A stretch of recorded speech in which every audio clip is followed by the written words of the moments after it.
What happens when a great civilization vanishes without a trace? No cataclysmic event, no warning signs, just silence.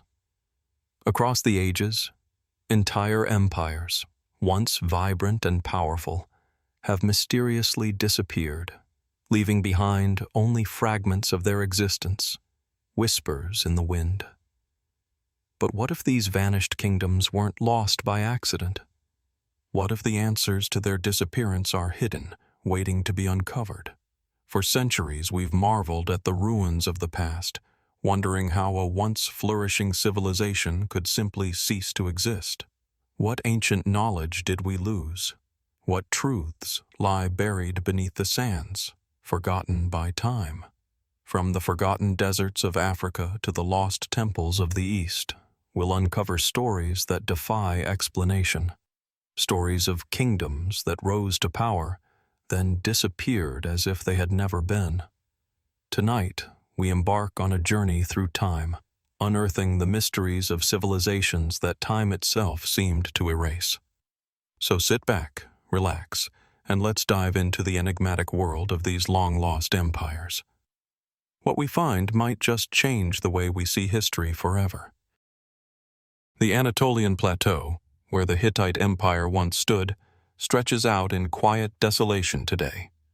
The high plains, marked by sharp contrasts of ancient ruins and arid expanses, are hauntingly still, broken only by the occasional rustle of wind against dry earth. Here, among the scattered remnants of stone walls and faded inscriptions, lies one of the greatest enigmas of the ancient world: the disappearance of the Hittite Empire. The Hittites were an advanced civilization, a power that once rivaled Egypt and Assyria at their peak. They dominated the Anatolian region for centuries, leaving behind a legacy of monumental architecture, intricate art, and, most notably, a wealth of cuneiform tablets that recorded their laws, diplomacy, and military conquests. Yet, despite their cultural achievements and historical prominence, their fall remains one of history's great mysteries. The first traces of the Hittites emerge in the Late Bronze Age, around 1600 BCE. Their capital, Hattusa, located near modern-day Boğazkale in Turkey, was a sprawling city adorned with massive fortifications and towering gates, like the famous Lion Gate. The city's ruins still echo with the past. Weathered stone walls, intricate carvings, and enigmatic inscriptions tell the story of a people who understood the power of language, diplomacy, and warfare. The Hittites forged alliances with Egypt, exchanged goods with the Assyrians, and were known for their chariot warfare. They controlled vast swathes of land across Anatolia and parts of northern Syria, an empire that seemed to be on the cusp of everlasting power. Yet, like many ancient empires, the Hittites seem to have vanished without a clear explanation. It is around 1200 BCE that the first signs of their decline appear.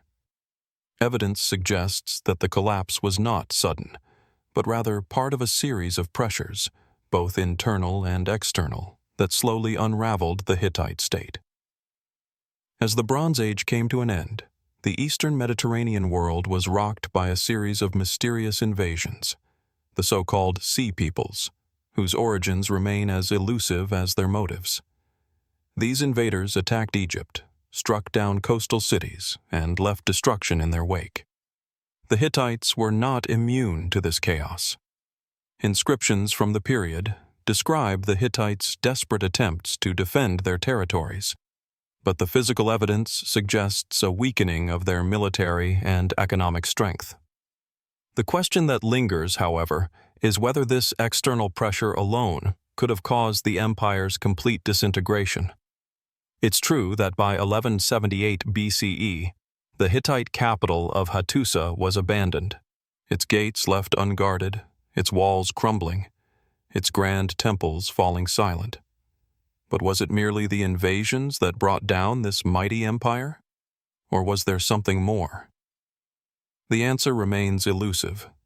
though some scholars suggest that the decline could have been precipitated by internal strife. The Hittite royal family, like many others of the time, was fraught with power struggles, succession disputes, and instability. Could the division of power, combined with weakening central authority, have hastened the collapse? Perhaps the Hittites, once so adept at maintaining a vast and diverse empire, were simply overwhelmed by their own internal divisions, unable to withstand the pressures of external forces and internal decay. But still, there are those who propose more speculative theories that stretch the boundaries of conventional understanding. One such theory centers around climate change. As the Bronze Age waned, environmental shifts may have altered the balance of agriculture and trade in the region. Evidence from nearby ancient sites suggests periods of prolonged droughts during this time. Could this have disrupted the vital agricultural systems that supported Hittite cities, triggering a famine that undermined the empire's strength? While the connection remains speculative, the idea that climate could have played a role in the empire's collapse has garnered increasing attention in recent years. Others point to a more dramatic and far more mysterious possibility. The Hittites may have been victims of a natural disaster, an earthquake, for example, that led to the collapse of their capital and other key cities. The region around Hattusa is known to be seismically active, and there are records of earthquakes occurring during the time of the empire's fall.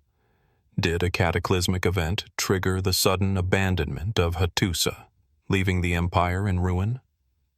While there's no concrete evidence to support this, the idea of a sudden, devastating event remains tantalizing. Perhaps the most intriguing mystery, however, is the sudden disappearance of the Hittite written record. While earlier tablets describe diplomatic relations, military campaigns, and royal decrees, the later records become sparse and fragmentary. The last known Hittite king, Suppiluliuma II, ruled during the final years of the empire, but after his reign, the historical trail grows colder. No clear records exist to explain the final demise of the Hittites or to trace their legacy. Some suggest that the collapse of Hittite power coincided with the fragmentation of the wider Bronze Age world, a collapse so sweeping and rapid that it eradicated all traces of the civilization, leaving behind only echoes of a once great empire. In the ruins of Hattusa, evidence of the Hittite civilization remains, but so many questions remain unanswered. Why did an empire that once ruled with such power and influence fall so swiftly into obscurity? Were they destroyed by war, famine, or disaster, or was their demise the result of something far more complex, a combination of factors that, over time, broke the Hittites apart? And most haunting of all, is there something we're missing, some hidden clue, some undiscovered artifact, or some ancient manuscript that holds the key to the Hittites' final days? The ruins of Hattusa still stand, its faded stone carvings and abandoned streets hinting at a greatness lost to time. But as the centuries roll on, the full story of the Hittite Empire remains untold. What happened to these ancient people, so advanced, so powerful, and yet so mysteriously gone? Perhaps the answer lies buried beneath the earth, waiting to be unearthed. Or perhaps, as with so many ancient mysteries, the Hittites have taken their secrets with them, leaving us to wonder forever. From the arid plains of Anatolia, we now shift to the lush shores of the Yucatan Peninsula. Here, nestled against the turquoise waves of the Caribbean, lies the ancient city of Tulum, a place that has long captivated the imagination of explorers, historians, and archaeologists alike. This city, perched high on cliffs overlooking the sea, seems almost otherworldly, as if it holds the secrets of an ancient civilization that once thrived, and then, for reasons that remain elusive, vanished into history. Tulum was not always the coastal retreat we think of today. In the heyday of the Maya civilization, this city was a vital, bustling center, a coastal stronghold with a strategic location that bridged the ancient Maya world. Unlike other Maya cities, which were built inland, Tulum's position on the edge of the Caribbean Sea gave it an unrivaled vantage point for trade and defense. From here, the Maya conducted commerce, exchanged ideas, and maintained their dominance over the region for centuries. Yet, as with so many other great cities of antiquity, Tulum, too, would one day succumb to the ravages of time, leaving behind a puzzle for future generations to decipher. The city's most famous feature today is its towering stone walls, fortifications that seem almost out of place against the backdrop of the sea and sky. The walls, which date back to the late post-classic period of Maya civilization, are some of the best preserved examples of ancient Maya architecture. The city is built on a flat limestone platform, and though it's small by the standards of other Maya cities, its location imbues it with an air of mystery. Tulum, meaning wall in the Maya language, was once a thriving port town. It's believed to have been a major trade hub, with goods flowing in and out, from turquoise and jade to obsidian and cacao. The city's relationship with the sea was vital, both spiritually and economically. The structure of the city is remarkably organized, with a central plaza surrounded by temples, palaces, and ceremonial buildings. Among the most iconic of these structures is the Temple of the Winds, perched high on a cliff and dedicated to the Maya god of wind and storms. It was here, facing the ocean, that the Maya performed rituals to ensure favorable winds for trade and travel. The city's layout, with its meticulously designed buildings and open spaces, speaks to the Maya's sophisticated understanding of architecture and urban planning. But for all of Tulum's grandeur and beauty, it is the city's sudden abandonment that holds the greatest mystery. Scholars agree that Tulum was thriving as a port and religious center until the arrival of the Spanish in the early 16th century. The city's decline, however, predates the Spanish conquest, sparking questions about the reasons behind its fall. Why did a city that was so strategically positioned, so important to the Maya world, suddenly fall into disuse? One explanation is that Tulum's decline was part of the broader collapse of the Maya civilization during the post-classic period. By the time the Spanish arrived, the great cities of the Maya lowlands, such as Tikal and Copan, had already been abandoned for centuries. The reasons behind this collapse are still debated, but many scholars point to a combination of factors: environmental degradation, overpopulation, warfare, and the eventual exhaustion of the region's resources. It is believed that the Maya were facing increasing pressure from neighboring civilizations, including the Toltecs and later the Aztecs, whose influence began to extend into the Maya world. Could Tulum, with its coastal location, have been caught in the crossfire of these growing tensions? Yet, while this explanation is plausible, it doesn't fully account for the unique circumstances of Tulum's abandonment. Unlike other Maya cities that were left to fall into ruin, Tulum's fortifications and buildings appear to have been intentionally abandoned rather than destroyed. There is little evidence of widespread conflict or destruction in the city itself. Instead, it seems as though the inhabitants simply left, abandoning their homes, their trade routes, and their spiritual center to the wind and the sea. Some have speculated that the sudden departure could have been triggered by a catastrophic event.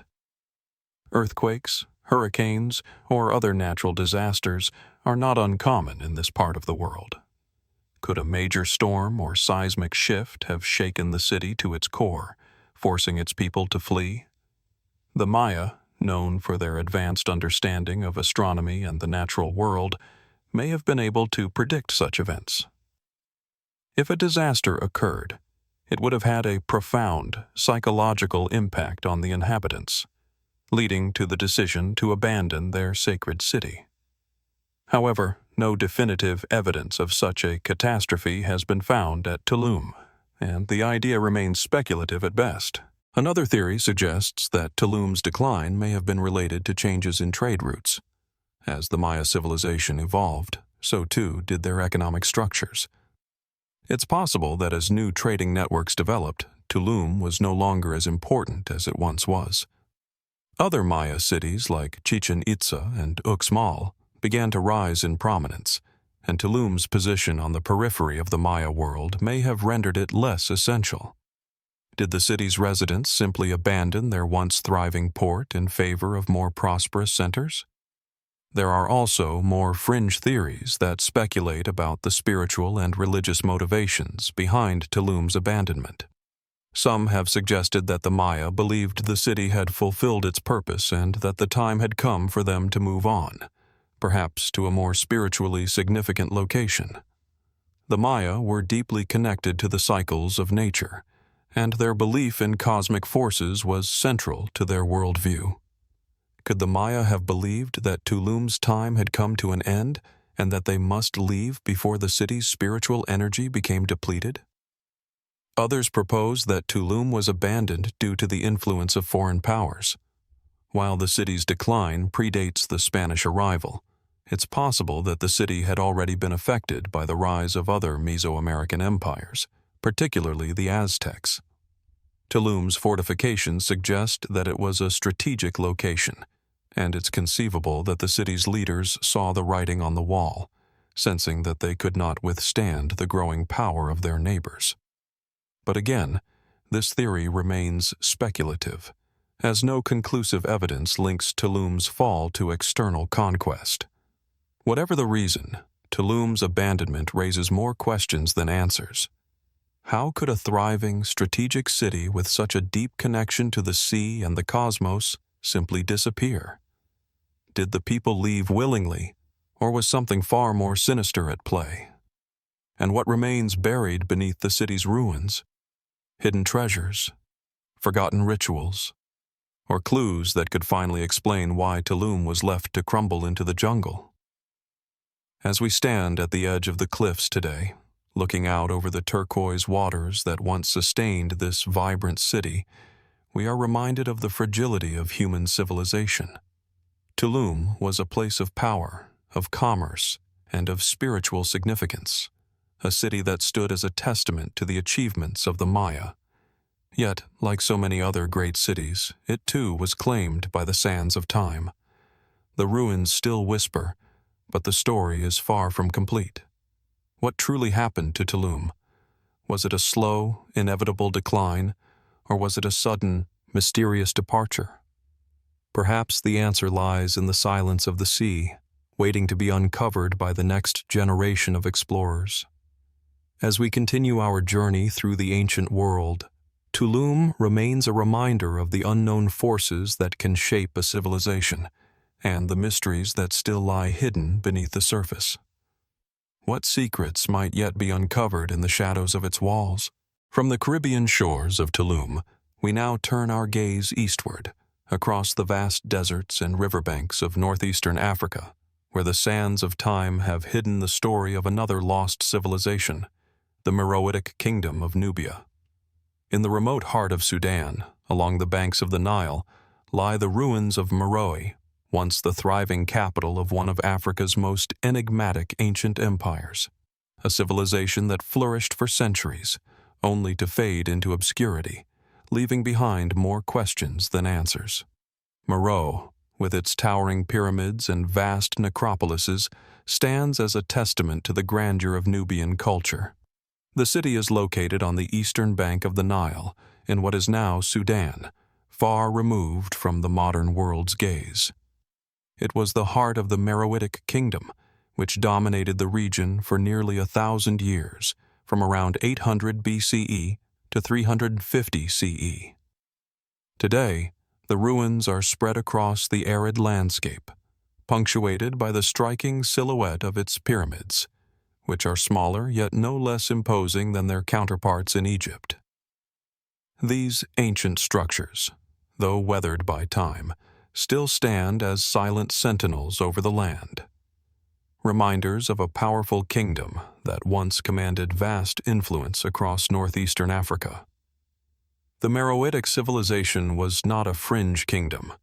It was a thriving, dynamic empire that controlled trade routes, forged alliances with other powerful nations, and even ruled over Egypt for a time. The Meroitic rulers were known as the Kandaks, or Candaces, powerful queens who led armies, commanded respect, and maintained sovereignty over their domain. It was a civilization that understood the complexities of governance, diplomacy, and warfare. The kingdom was rich in natural resources, especially iron, which it mined and exported. And its people were skilled artisans, known for their sophisticated metalwork, pottery, and textiles. Yet, despite this cultural wealth and influence, the Meroitic Civilization is one of the most elusive and least understood of the ancient world. The kingdom's collapse around 350 CE remains shrouded in mystery, with no clear explanation as to why such a prosperous and powerful civilization would fade into the annals of forgotten history. Unlike other ancient civilizations whose decline is often marked by invasions, economic collapse, or environmental changes, the fall of Meroe is enigmatic. Its ruins show no evidence of widespread destruction, no signs of an invasion, no traces of warfare that would explain the kingdom's sudden demise. Instead, the city and its people simply disappeared. The last references to the kingdom are found in scattered inscriptions, but by the time of the Roman Empire's rise, Meroe had vanished from the historical record.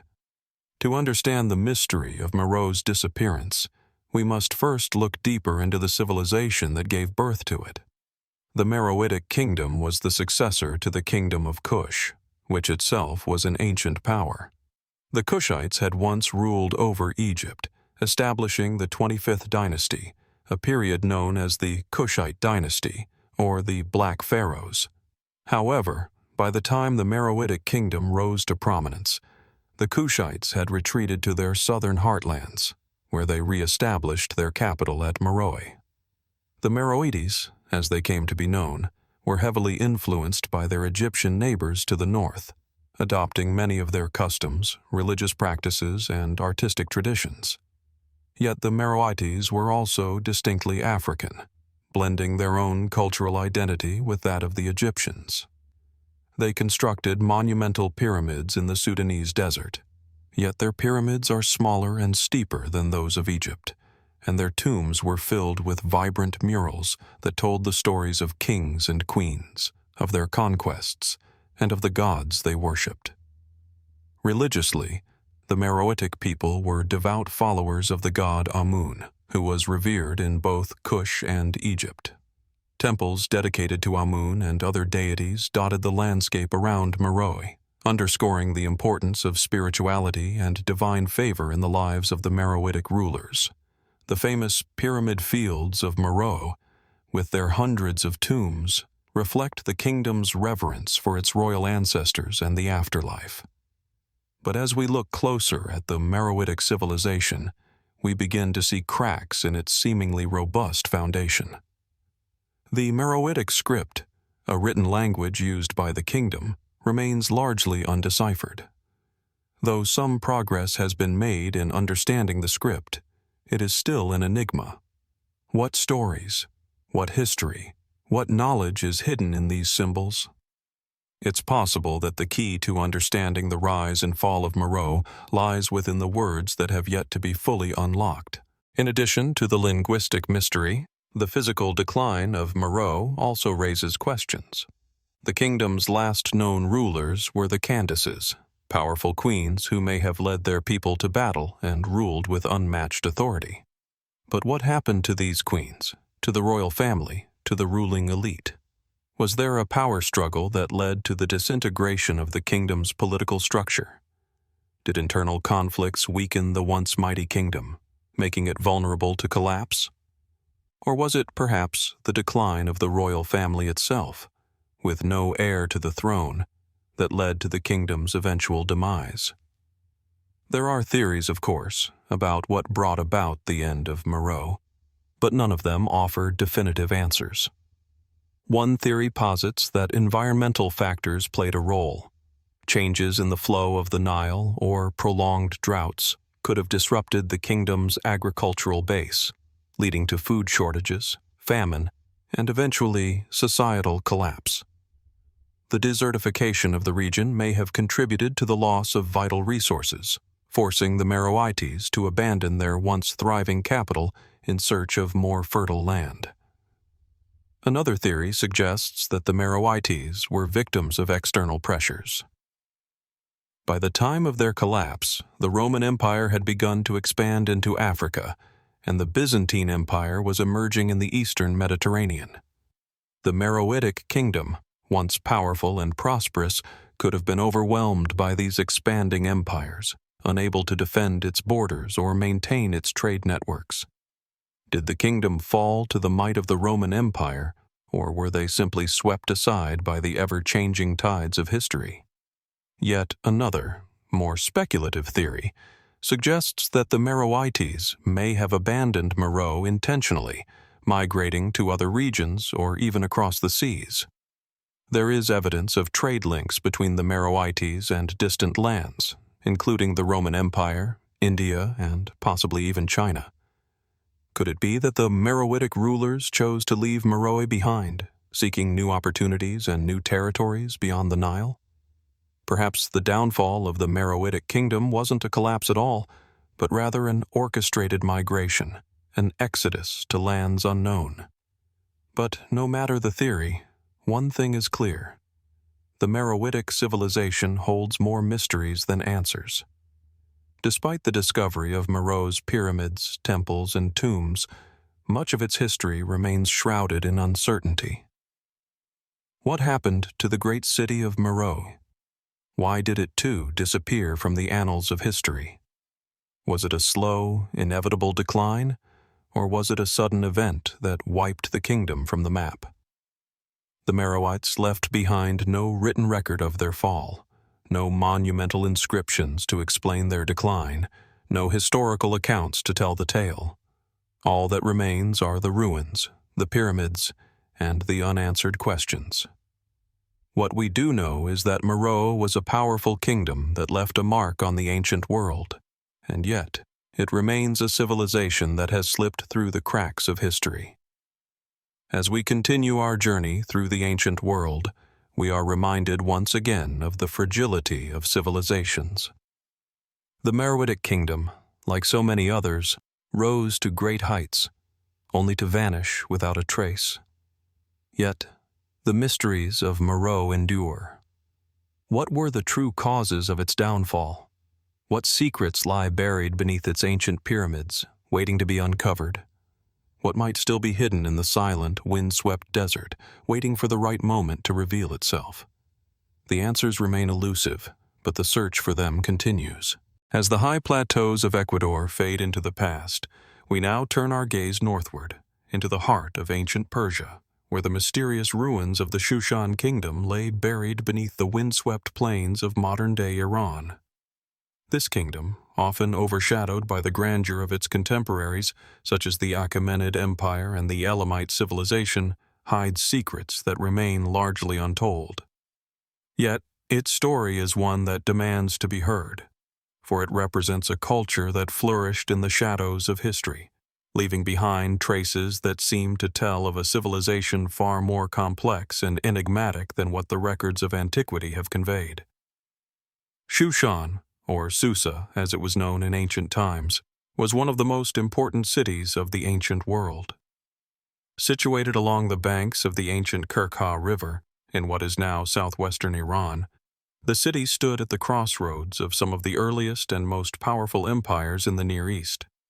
It was the capital of Elam, a kingdom that existed long before the rise of the Persians. And though the city's name might be familiar to those who have studied the Bible or the ancient Near East, much of its history remains clouded in mystery.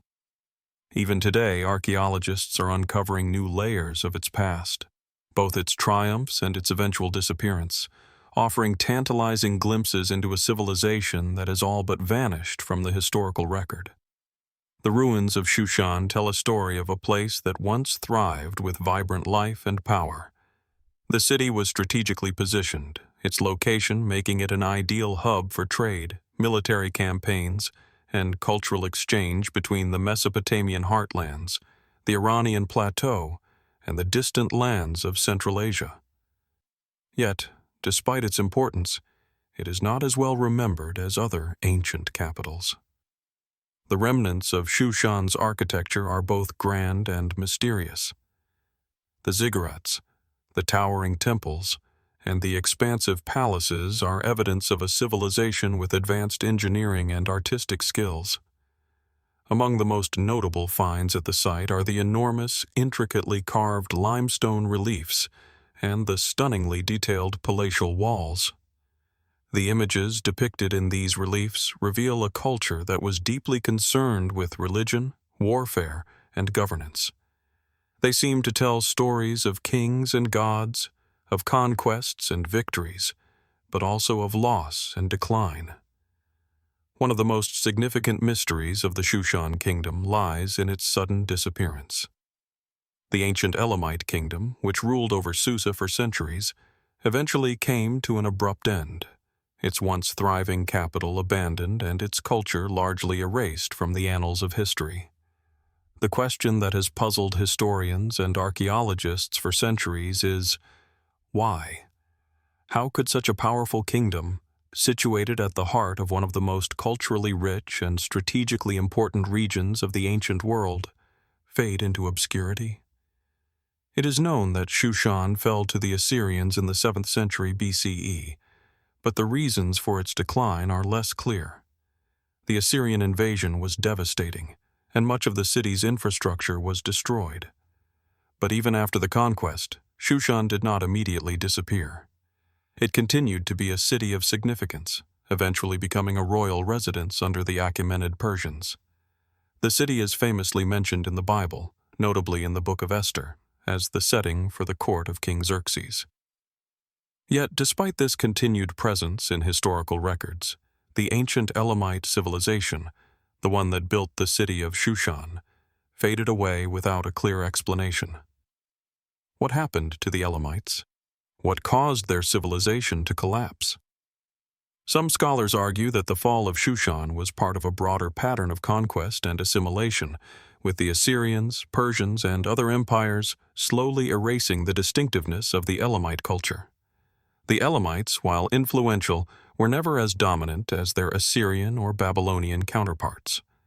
As the region shifted under the weight of new empires, Shushan and its people may have been absorbed into the larger cultural fabric of Mesopotamia and Persia, losing their identity in the process. However, other theories point to internal factors as a possible cause for the fall of Shushan. The kingdom of Elam, like many ancient civilizations, may have suffered from internal strife, power struggles between ruling factions, economic instability, or societal upheaval.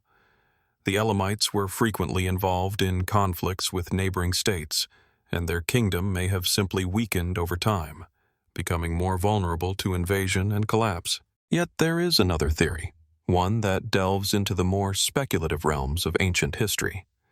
Some believe that Shushan's disappearance might not be solely explained by war or internal decline. What if the kingdom was struck by something more inexplicable, something that we can only theorize about today? Could there have been a natural disaster of unprecedented scale, such as an earthquake or a series of devastating floods that triggered the city's downfall? After all, the region around Shushan is known for its seismic activity, and the ancient city lies within a zone that has experienced devastating earthquakes throughout history.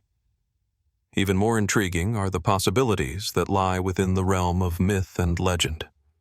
The Elamites were a deeply spiritual people, and their religion was marked by the worship of powerful deities, many of whom were associated with the forces of nature and the cosmos.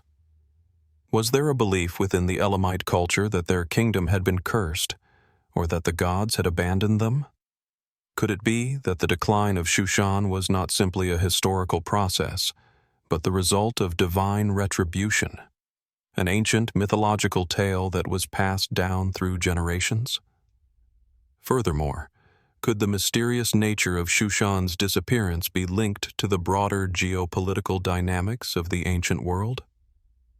The rise of the Achaemenid Persians was a major turning point in the history of the region, and it is possible that the ancient Elamites were displaced in a much larger struggle for control over the Persian Gulf and Mesopotamia. Were the people of Shushan caught in the crossfire of these emerging powers? Did the fall of Elam signal the beginning of a new era, where the old kingdoms of the region were swept away by the tides of empire? Despite centuries of study, the precise cause of Shushan's fall remains unclear, and the mystery of its sudden disappearance only deepens the intrigue surrounding the ancient Elamite kingdom. It is easy to assume that the Shushan we know from historical texts, such as the Book of Esther, is the same city that once stood as a powerful and vibrant center of culture and governance. But the ruins of Shushan, though they stand as enduring monuments to the past, offer only a fragmentary glimpse into the true story of this ancient kingdom. Could there still be answers buried beneath the layers of time? What, if anything, can we uncover in the forgotten corners of Shushan? The mysteries of this kingdom remain unsolved, its stories incomplete. The ruins that stand today are a testament not just to the achievements of the Elamites, but to the fragility of civilizations in the face of time's relentless march.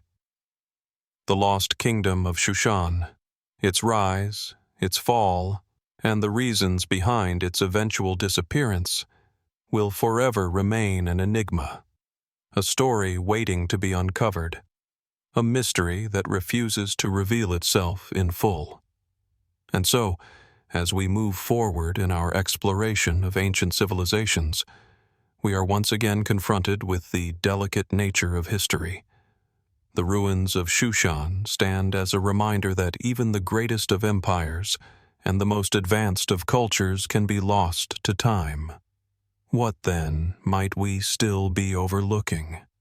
What other ancient kingdoms, once powerful, now lay forgotten, their secrets waiting to be rediscovered by those willing to seek them out?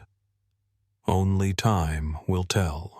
The sun beats down mercilessly on the desolate expanse of southern Iraq, where the ancient city of Babylon once stood as the epitome of grandeur and power.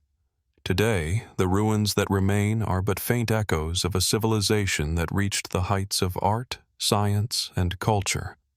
Babylon, a name that has reverberated through history for millennia, is now a shadow of its former self, lying in the dusty plains along the Euphrates River. Yet, despite its decayed state, there is a lingering mystery in the air, a question that continues to haunt historians and archaeologists alike. What truly happened to the great city of Babylon? Babylon's story is one of rise and fall, of conquests and exiles, of legendary rulers and unfulfilled prophecies. At its zenith, Babylon was the most powerful city in the ancient world. Its walls, said to be impregnable, stretched high into the sky, encircling a metropolis teeming with life, wealth, and knowledge.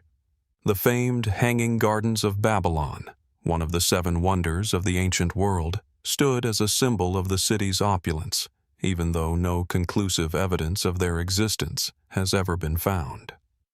The majestic Ishtar Gate, with its vibrant blue tiles and intricate depictions of lions and dragons, served as an entrance to the inner city, welcoming visitors to a place where both divine and earthly power converged.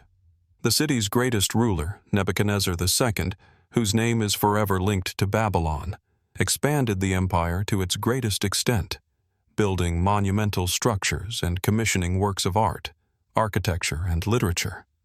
Babylon was a center of culture, science, and religion, where scholars made advances in astronomy, mathematics, and law.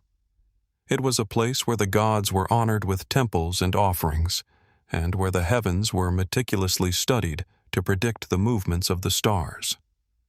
The Code of Hammurabi, one of the oldest known legal documents, emerged from this very city, embodying the wisdom and order that the Babylonians sought to impose on the world. Yet, despite the city's glory, Babylon's fate was sealed by a confluence of forces. It was sacked by invaders, succumbed to the weight of political and religious upheaval, and ultimately faded from prominence, its once great cityscape crumbling under the relentless march of time. In the centuries following the fall of the Babylonian Empire, the city gradually disappeared from historical memory, its ruins left to be forgotten by all but a few. The story of Babylon's fall is often reduced to its conquest by the Persian king Cyrus the Great in 539 BCE. Yet, this explanation feels too simplistic for a city as grand and as storied as Babylon. What led to the end of this ancient civilization? Was it merely the force of external armies, or was there something deeper at play? Babylon, it seems, was a city marked by both divine favor and divine wrath, and its demise may have been a reflection of something far more mysterious than simple military conquest. For centuries, the decline of Babylon was attributed to the rise of Persia and its political dominance over the region. After Cyrus's conquest, Babylon became part of the Persian Empire, and its former glory seemed to dissipate into the annals of history. But there are those who suggest that the fall of Babylon wasn't merely the result of a military invasion. Some scholars argue that the Babylonian Empire's eventual downfall was rooted in internal struggles, including economic decline, social unrest, and the weakening of centralized power. Could it be that the city, once so magnificent, was slowly eroded from the inside out, long before the Persian armies arrived? Even more intriguing are the accounts of mysterious events that surrounded Babylon's decline. The ancient historian Herodotus speaks of a city that seemed to fall into a state of neglect and disrepair before its eventual conquest. The great walls of Babylon, once considered impenetrable, began to show signs of decay, as if the city's strength had been slowly leached away by time and mismanagement. Some have even speculated that the city's religious practices played a role in its downfall. Babylon, like many ancient cities, was deeply tied to the divine, and its rulers were seen as the earthly representatives of the gods. Was it possible that the gods themselves withdrew their favor from Babylon, signaling the city's inevitable decline? And then there is the matter of the fabled Hanging Gardens, which, despite their renown, remain an enigma in their own right. Descriptions of these gardens, said to have been constructed by Nebuchadnezzar II for his queen, suggest a lush and magnificent marvel, an engineering feat that defied the harsh conditions of the Mesopotamian desert. Yet, no physical evidence of the gardens has ever been conclusively identified. Some historians argue that the gardens were a figment of the ancient imagination, perhaps a metaphor for the city's grandeur. Others, however, suggest that the gardens may have existed in a different form or location than previously thought, maybe even in a neighboring city. The mystery of the Hanging Gardens is but one of many unanswered questions about Babylon, a symbol of the city's broader enigma.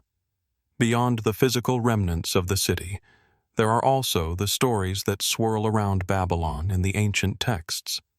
Babylon was infamous for its association with prophecy and destiny. The Bible speaks of the fall of Babylon as a divine judgment, a punishment for the city's pride and excesses.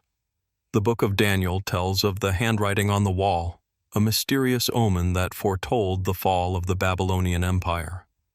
Was Babylon's demise truly a result of divine wrath, as the Bible suggests, or was it merely the natural consequence of the city's overextension and eventual collapse? The very foundation of Babylon was built on the intertwining of human and divine forces, a relationship that may have ultimately led to its undoing. The Babylonians believed that their kings were chosen by the gods. But what happens when a kingdom is built on such a fragile foundation? Could the Babylonians have overestimated their divine favor, believing that their power was absolute and invincible, only to be struck down when their faith faltered? The city's destruction may have been less about a sudden invasion and more about the slow unraveling of the city's sense of its own invulnerability. But then again, perhaps the downfall of Babylon was more mundane, just the inevitable consequence of time and conquest. The city, after all, was located in an area that was constantly contested by powerful empires. The rise of the Persians, the expansion of the Macedonian Empire under Alexander the Great, and the eventual rise of the Parthian Empire all meant that Babylon was caught in the crossfire of larger geopolitical forces. Was the city doomed from the start, unable to withstand the constant pressure of these shifting empires? As we look at the ruins of Babylon today, we are left with a city whose legacy is as much a mystery as a historical fact. The Ishtar Gate, now housed in the Pergamon Museum in Berlin, remains a testament to the skill and artistry of the Babylonians, while the ziggurats and temples that once stood along the Euphrates River offer a glimpse into a culture that understood the heavens as few others did. But beneath these monumental remnants lies a deeper question. What really happened to Babylon? Was its fall an inevitable consequence of empire building, or was there something more mystical at play? Like so many ancient civilizations, the story of Babylon is incomplete, its mysteries lingering in the ruins. The city's incredible achievements, its religious significance, and its ultimate disappearance speak to something universal about the rise and fall of empires. What did Babylon's end truly mean for the ancient world, and what knowledge, wisdom, and culture were lost when the city was abandoned? We may never know the full extent of Babylon's secrets, but the city continues to captivate our imagination as we are left to ponder the unanswered questions that remain buried beneath the sands of time. The winds of the vast Taklamakan Desert in northwestern China carry with them the secrets of a kingdom lost to time.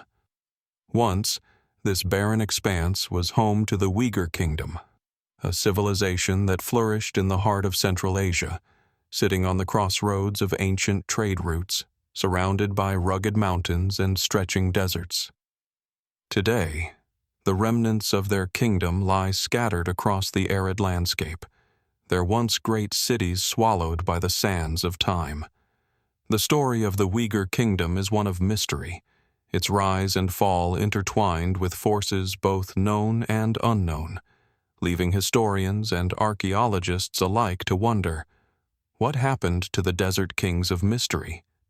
The region that was once home to the Uyghurs, today a part of China's Xinjiang province, has long been a place of cultural and geopolitical significance.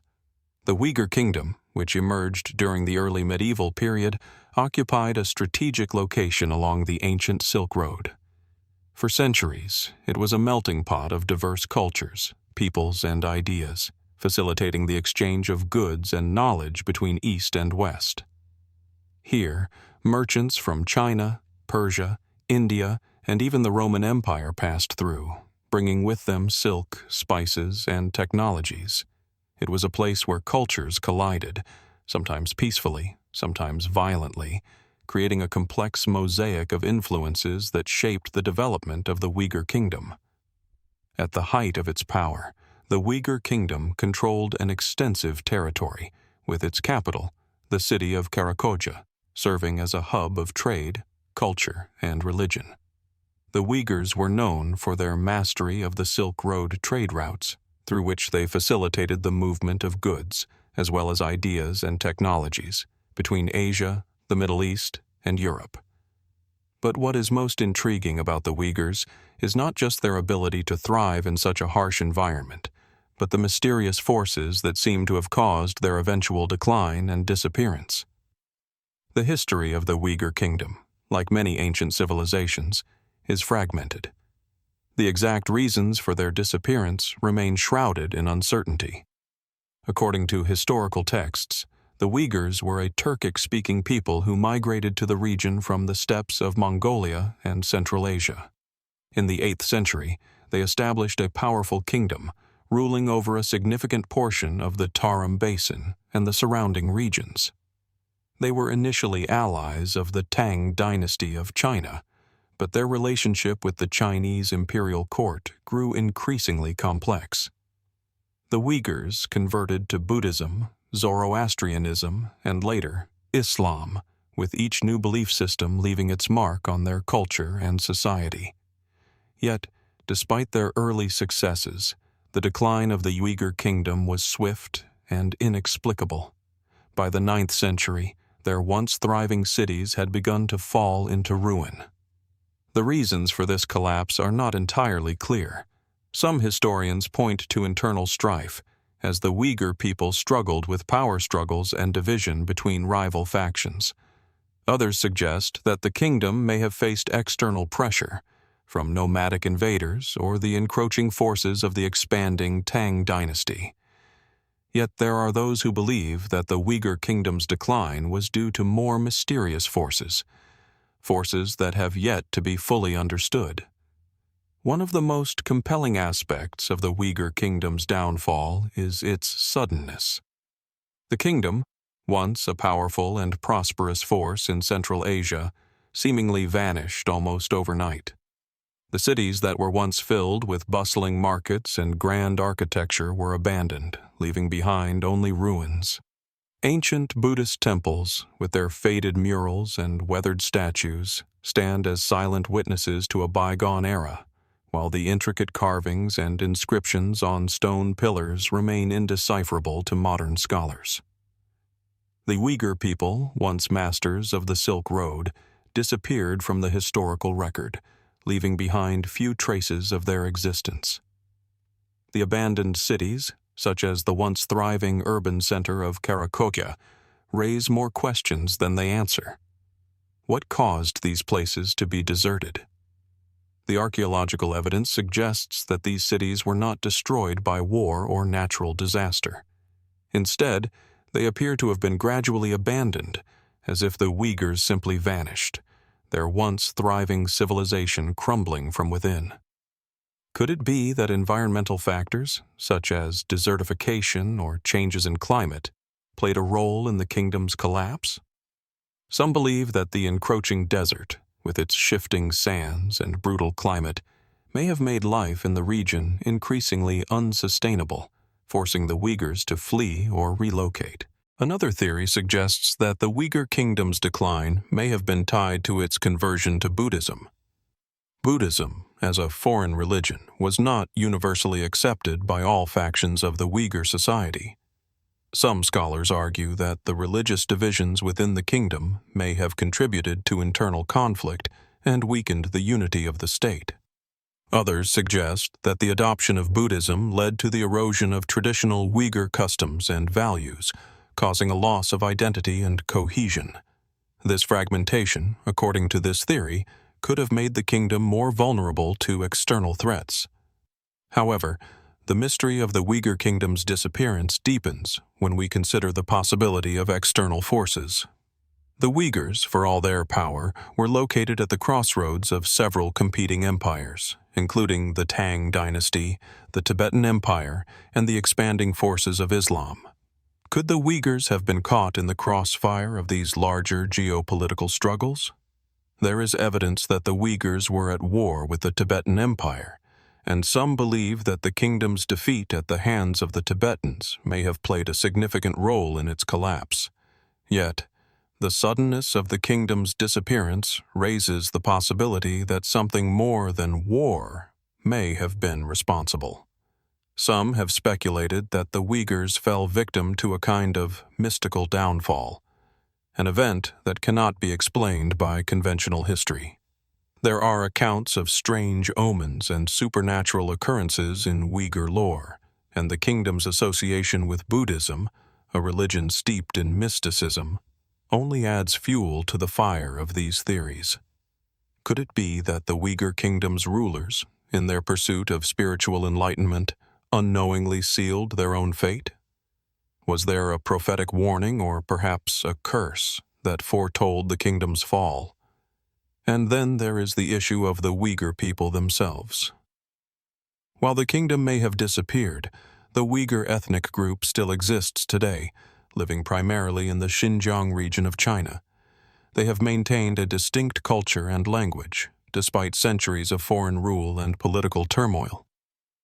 Could it be that the remnants of the Uyghur kingdom survived in some form, their legacy carried forward by the people who still bear their name? As we look upon the scattered ruins of the Uyghur kingdom, we are left with more questions than answers. The once great cities of the Tarim Basin, with their faded temples and crumbling walls, are silent testimonies to a civilization that seems to have vanished without a trace. Were the Uyghurs the victims of natural forces, internal strife, or something more mysterious? And what of the people themselves? Did they truly disappear, or did they merely fade into the surrounding landscape, their culture and traditions surviving in a new form? The mystery of the Uyghur Kingdom endures, its secrets buried beneath the shifting sands of the Taklamakan Desert. The answers may never be fully uncovered, but the enigma of this once great civilization will continue to intrigue and captivate all those who seek to understand the forces that shaped the ancient world. Could there be more to discover, hidden beneath the ruins of a kingdom that has long since faded from history's gaze? Only time, and perhaps further discoveries, will tell. As the sun sets over the vast expanse of Central Asia, a land where the harsh winds of the desert meet the sweeping grasslands, the remnants of an ancient civilization lie scattered across the landscape. These are the ruins of the Sogdian people, once the dominant traders and cultural crossroads of the ancient world. Now, the once bustling caravanserais and walled cities of Sogdiana lie quiet and forgotten, their stories fading into the windswept sands of time. The Sogdians, who flourished between the 6th century BCE and the 11th century CE, were the uncelebrated masters of one of the most important trade routes in history, the Silk Road. Stretching from China in the east to the Mediterranean in the west, the Silk Road was not just a passage for goods, but for ideas, cultures, and religions. And at its heart stood the Sogdian people, a civilization that acted as a vital bridge between East and West. Their cities, Samarkand, Bukhara, and Kodjend, were once thriving centers of commerce, culture, and religion, bustling with merchants, scholars, and artisans. The Sogdians were skilled traders, their influence stretching far beyond the reaches of their homeland in what is now Uzbekistan and Tajikistan. They were the intermediaries between the Chinese, Indian, Persian, and Greco-Roman worlds, facilitating trade in silk, spices, precious metals, and ideas. Through their efforts, the Sogdians helped create one of the most cosmopolitan and connected regions in the ancient world. Yet, despite their remarkable contributions, their civilization is often overshadowed by the more famous empires that dominated history. The mystery of the Sogdian civilization lies not only in their remarkable achievements, but also in their unexpected disappearance. How did such a vital and influential civilization fade into obscurity? There are many theories, each suggesting a different reason for their decline. Some scholars argue that the rise of the Islamic caliphates in the 8th century played a major role in the fall of the Sogdian cities. As the caliphates spread across Central Asia, the Sogdians, once powerful intermediaries, found themselves pushed aside by the new wave of conquerors, their cities captured and absorbed into the growing Islamic Empire. Yet, there is something enigmatic about the Sogdian downfall that resists simple explanations. The collapse of Sogdiana was not a single dramatic event. It unfolded over centuries, in fits and starts. The fall of the Sogdian cities did not happen overnight.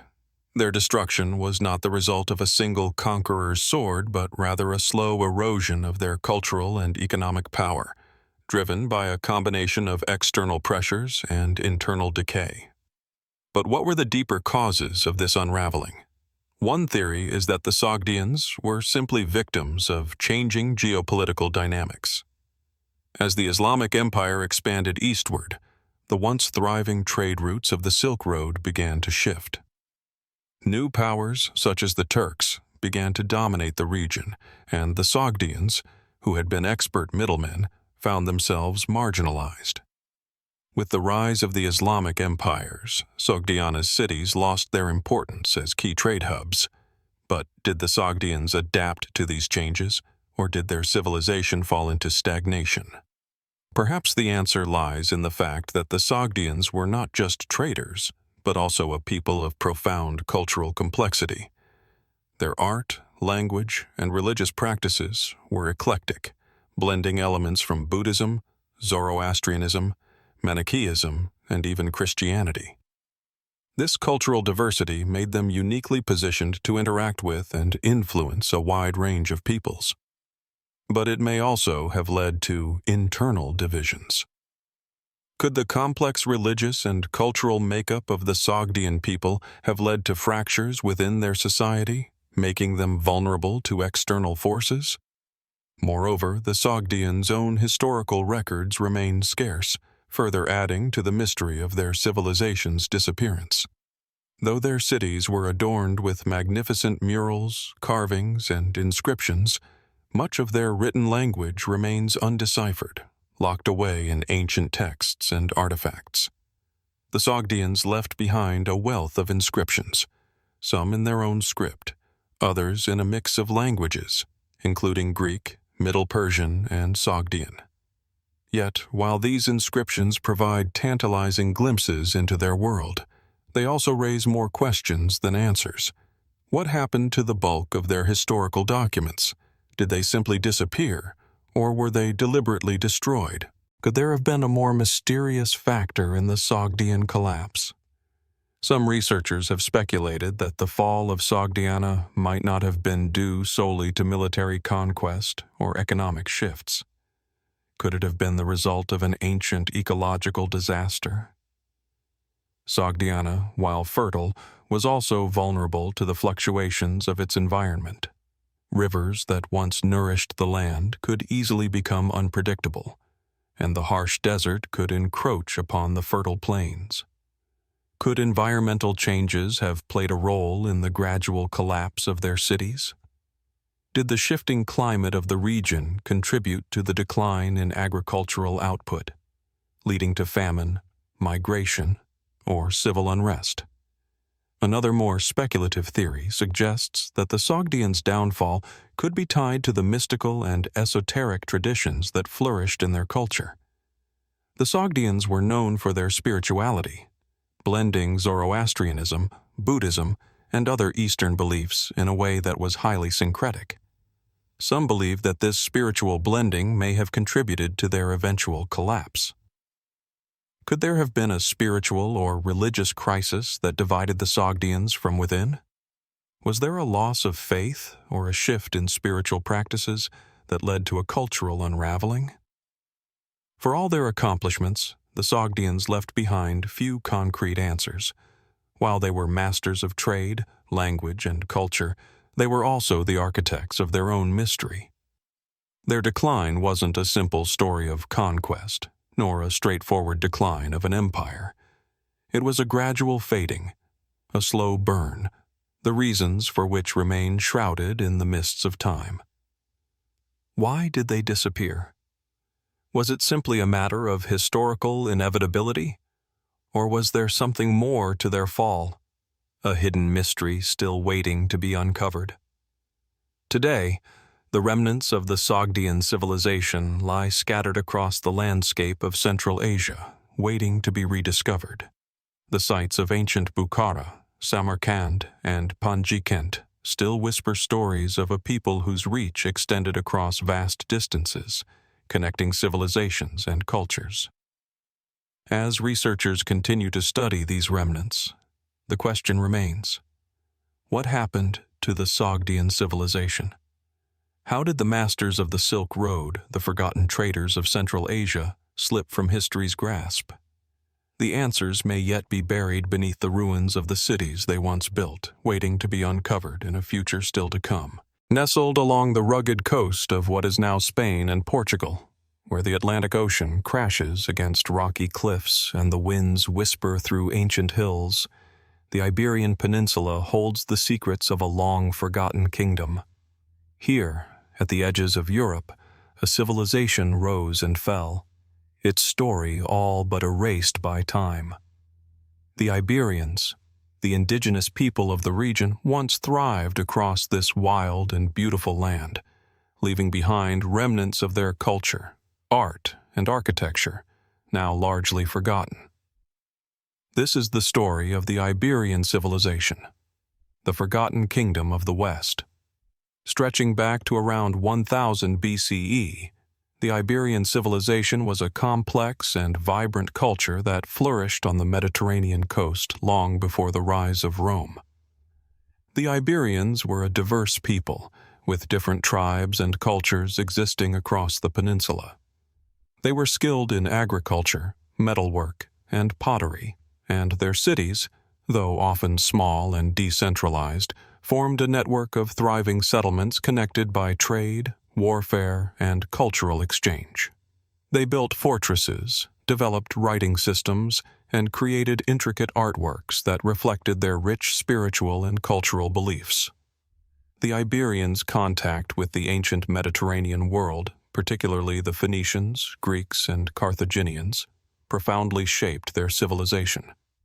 Trade routes that linked Iberia to North Africa, the Middle East, and even distant Greece allowed the Iberians to exchange goods, ideas, and technologies with some of the most advanced cultures of the ancient world. From the Phoenicians, they adopted aspects of shipbuilding and navigation, while the Greeks brought with them their distinctive artistic styles and intellectual ideas. Yet despite this cultural melting pot, the Iberians maintained a distinct identity, their language and traditions surviving alongside the influences of foreign invaders. In the coastal regions, especially along the southern Mediterranean coast, the Iberians built impressive cities, often surrounded by massive stone walls and fortifications. The city of Tartessos, located near the mouth of the Guadalquivir River, is one of the most famous Iberian cities, though much of its history remains clouded in mystery.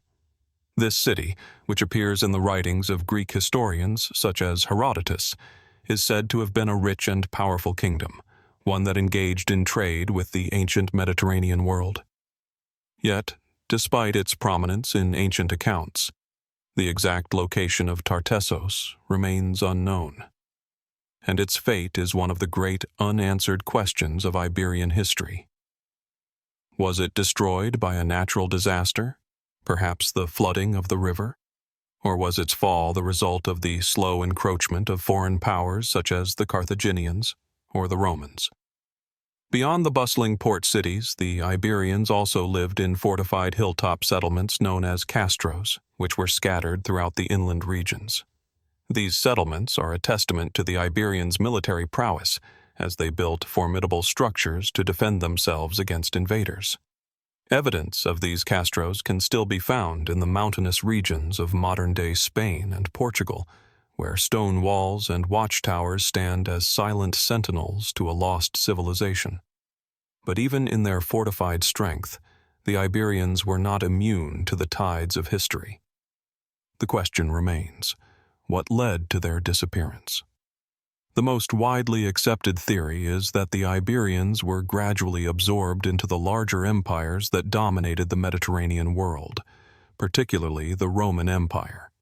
The Romans, who arrived on the Iberian Peninsula in the 3rd century BCE, would ultimately conquer and integrate the Iberian tribes into their vast empire. The Iberians, despite their initial resistance, were gradually Romanized, their languages, traditions, and customs blending into the greater Roman culture. However, this process of assimilation raises further questions. How much of the Iberian civilization was truly absorbed by Rome, and how much was lost entirely? Were there aspects of their culture, knowledge, practices, or artifacts that never made it into the Roman world and were thus lost to history? But there is more to the story of the Iberian disappearance than simple conquest. Even before the Romans arrived, the Iberians had experienced upheaval at the hands of the Carthaginians. In the centuries before Rome's rise, Carthage, a Phoenician city-state located in present-day Tunisia, established colonies along the Iberian coast, including in the region of modern-day Cartagena. The Carthaginians, masters of maritime trade and warfare, would have influenced the Iberians not only through their presence in Iberia, but also through their complex relationships of trade and conflict. Did the Carthaginian invasion disrupt the Iberians' political structures and accelerate their decline? However, the most intriguing aspect of the Iberian disappearance is the lack of detailed historical records. Unlike the well-documented cultures of Egypt, Greece, and Rome, the Iberians left behind only fragments of their past. Their language, once written in a script of their own devising, has yet to be fully deciphered. Archaeological evidence reveals that the Iberians were capable of creating intricate artwork, including highly stylized sculptures, jewelry, and pottery. Yet, much of their written material has been lost, and what remains is often sparse and difficult to interpret. Why did the Iberians leave so little behind? Was their culture intentionally erased, or did it simply fade away as their political and social structures crumbled? This absence of records has led to a great deal of speculation about the Iberian civilization's fate. Some scholars suggest that the Iberians' disappearance was the result of a long period of internal decline, perhaps caused by social unrest or political fragmentation. Others argue that it was the result of cultural assimilation, where the Iberians were slowly absorbed into the larger cultural and political forces around them, losing their distinct identity over time. Still, there are those who wonder if the Iberians' fall was not so much a decline, but a transformation, one that was so complete that it left no trace in the historical record. Could there be aspects of their culture that survived in hidden forms, passed down through secret societies or in oral traditions that have never been recorded? The Iberian civilization, with its rich cultural heritage and its forgotten cities, remains a tantalizing enigma. Though much of its story has been lost to time, the remnants of its civilization continue to haunt the landscape. The stone walls of castros, the broken fragments of pottery, and the cryptic inscriptions found at Iberian sites all speak of a culture that once thrived in the shadow of ancient empires.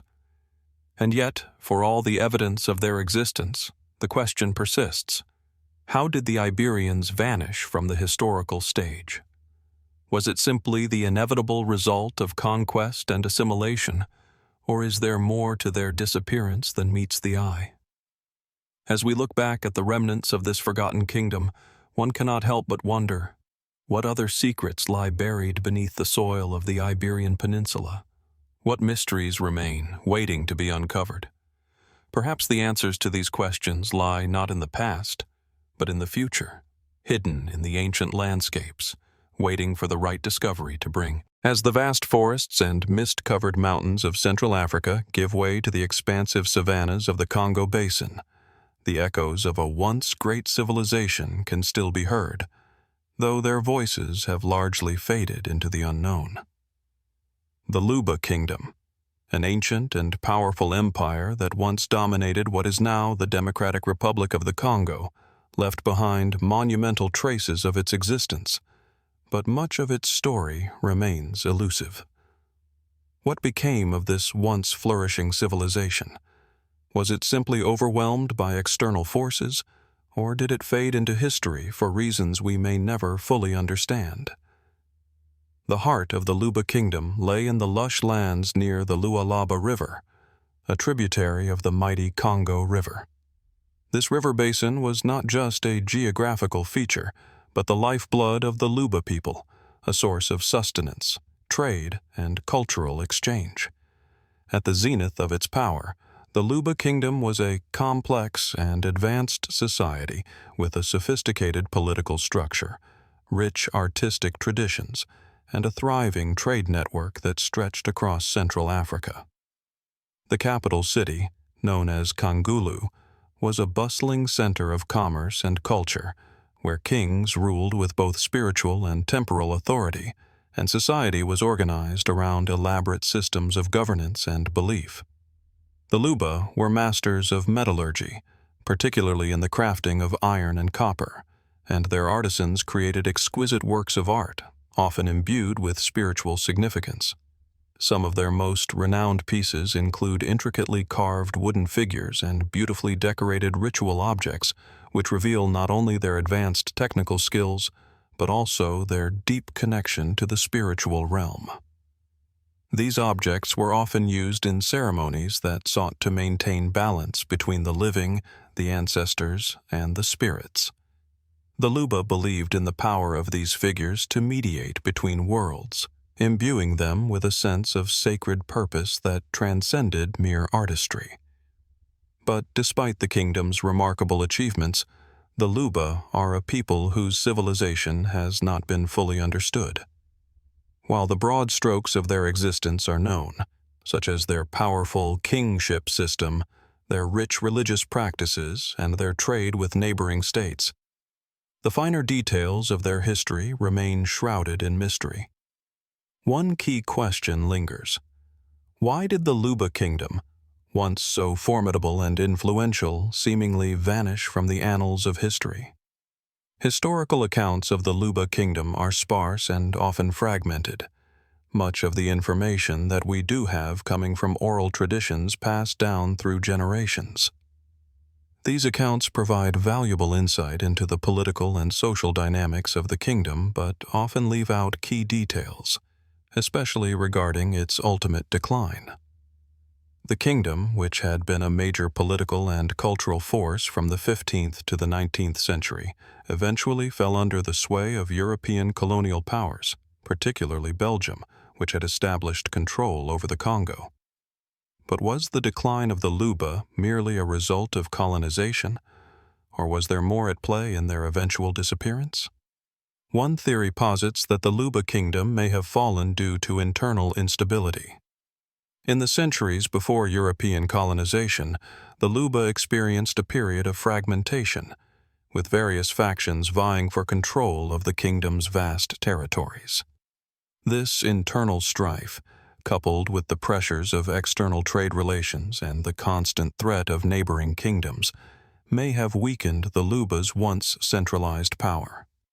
In particular, the arrival of the Arab traders along the east coast of Africa, who began to engage in the slave trade, may have destabilized the region, shifting economic and political power away from the Luba and toward other coastal kingdoms. Others speculate that the Luba's religious and spiritual practices may have played a role in their decline. The Luba rulers were believed to possess divine authority, a power that was reinforced by the worship of ancestors and the use of sacred objects. It is possible that the loss of the spiritual legitimacy of the kings, whether through internal conflict, external pressure, or the undermining of their belief system, contributed to the kingdom's weakening. The Luba people's deep belief in the supernatural may have left them vulnerable in the face of rapidly changing political and economic conditions.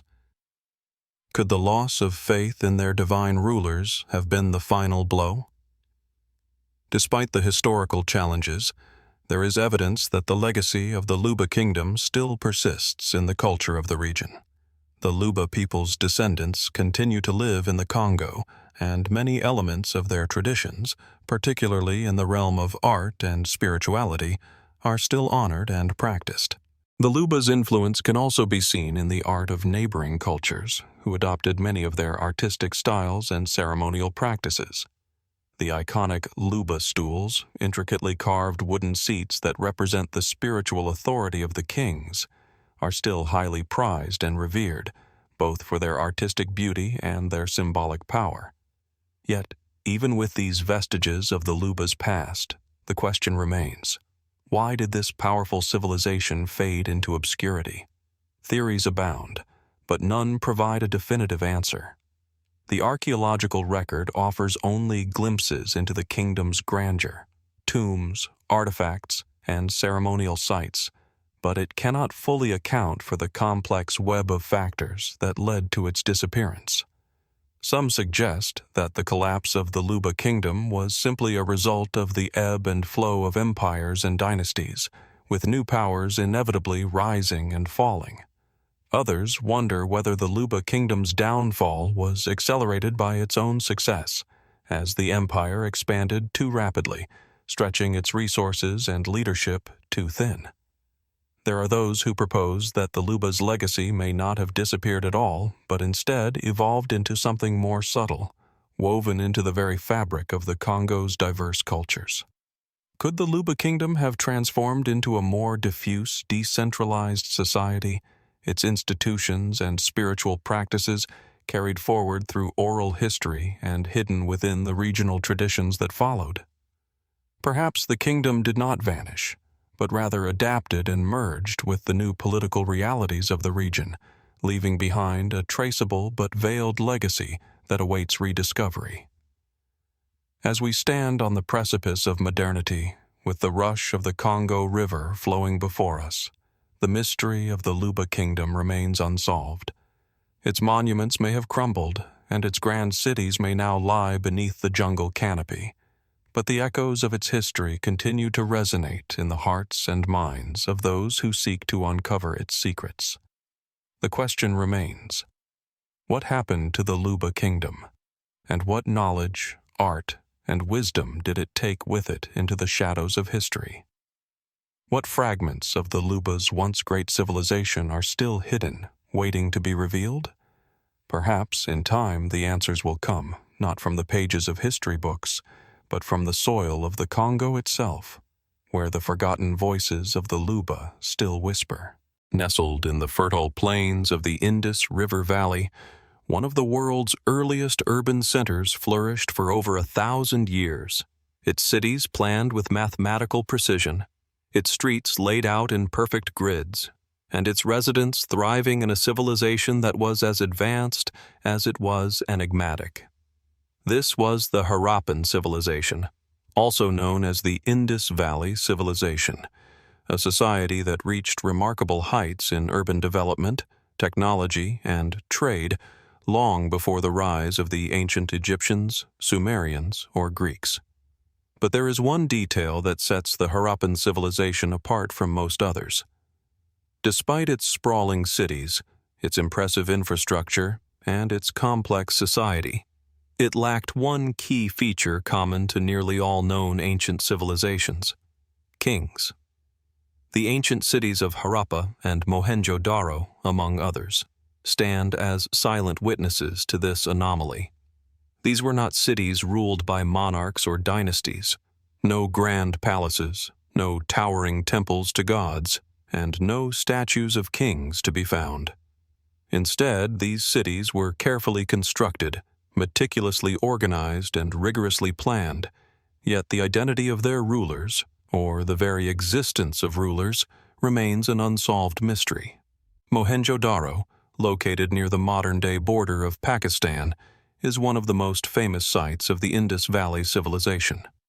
As archaeologists walk the site today, they are greeted by its perfectly aligned streets and vast public bathhouses such as the Great Bath, a large rectangular pool that is thought to have had ritual or social significance.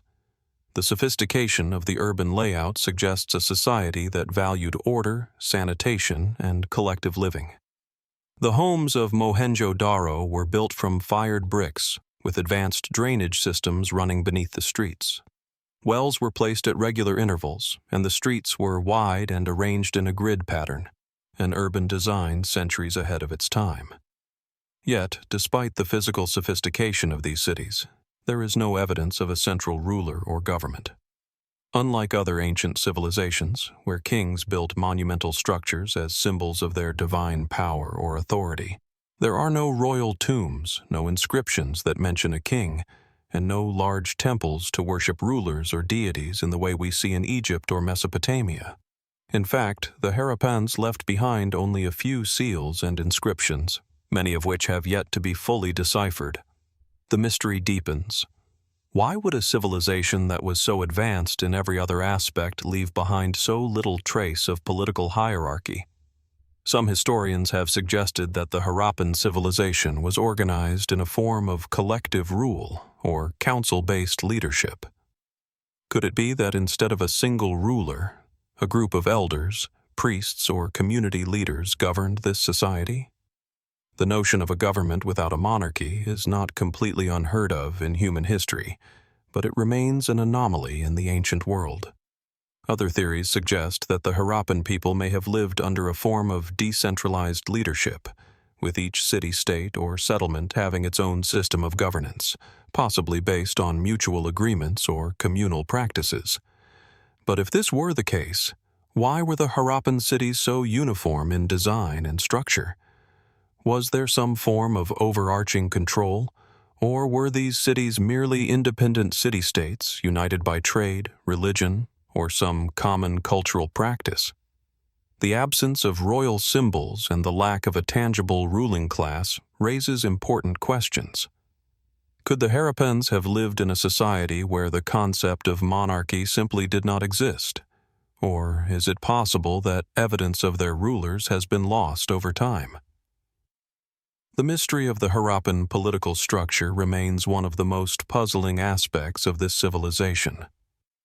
Perhaps just as intriguing as the question of leadership is the nature of Harappan society itself. There is evidence of an extensive trade network that spanned from the Persian Gulf to the Arabian Sea, and even as far as Mesopotamia. Harappan merchants traded precious materials like beads, cotton, and ceramics, and their settlements were strategically positioned along key river systems, facilitating both regional and long-distance commerce. The Harappans were also known for their skill in metallurgy and bead-making, creating intricate jewelry and tools from copper, bronze, and semi-precious stones. Yet despite their apparent wealth and access to resources, there is no indication of the accumulation of power by any individual or family. Could the Harappans have practiced a form of socialism or economic equality that prevented any one person from amassing too much wealth or power? The uniformity of the housing structures in Harappa and Mohenjo-Daro, with homes often of similar size and structure, suggests that wealth may have been distributed relatively evenly throughout society. This raises the intriguing possibility that the Harappans were perhaps a more egalitarian society than most others of their time, where power was not concentrated in the hands of one person or family. Could this be why they did not need a king? Or did the absence of an elite class lead to a different kind of social organization, one that we are yet to fully understand? The lack of monumental religious structures in Harappan cities also adds to the mystery. While there are small shrines and religious artifacts, there is no sign of large temples or grandiose religious ceremonies dedicated to gods or rulers. This absence of large-scale religious expression has led some researchers to speculate that the Harappans may have practiced a more private or localized form of worship, or that religion may have played a less central role in their society compared to other ancient civilizations. Still, the question of what happened to the Harappan civilization and why it disappeared around 1900 BCE remains unanswered. Theories abound, ranging from environmental changes to invasions by foreign peoples, but there is no consensus. Some scholars suggest that the decline of the Harappan civilization may have been due to a gradual shift in the course of the Indus River, which may have disrupted agriculture and trade, leading to a slow collapse. Others propose that the civilization's downfall was tied to overuse of resources, climate change, or internal social strife.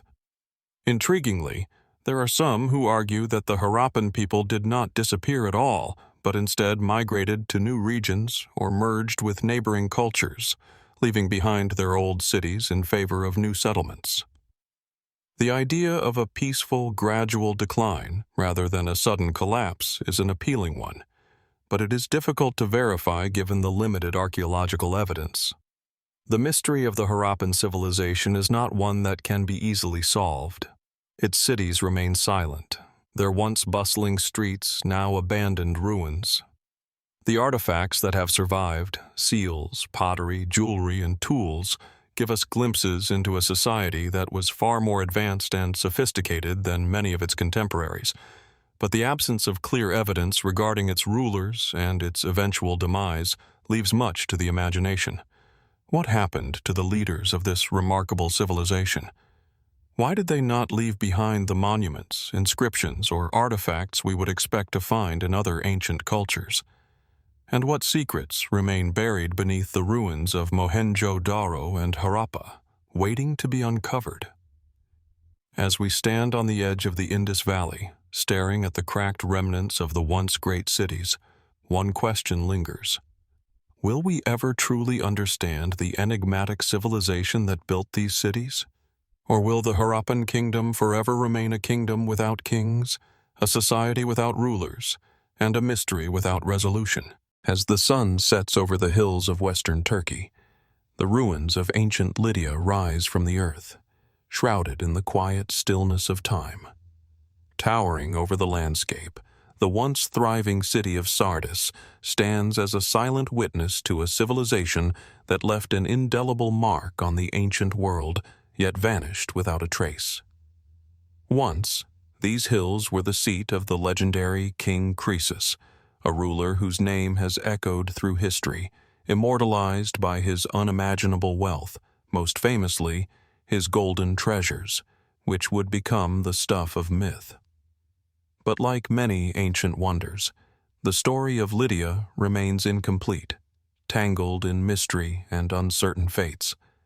Lydia, located on the banks of the Pactolus River, was one of the most powerful and prosperous kingdoms of its time.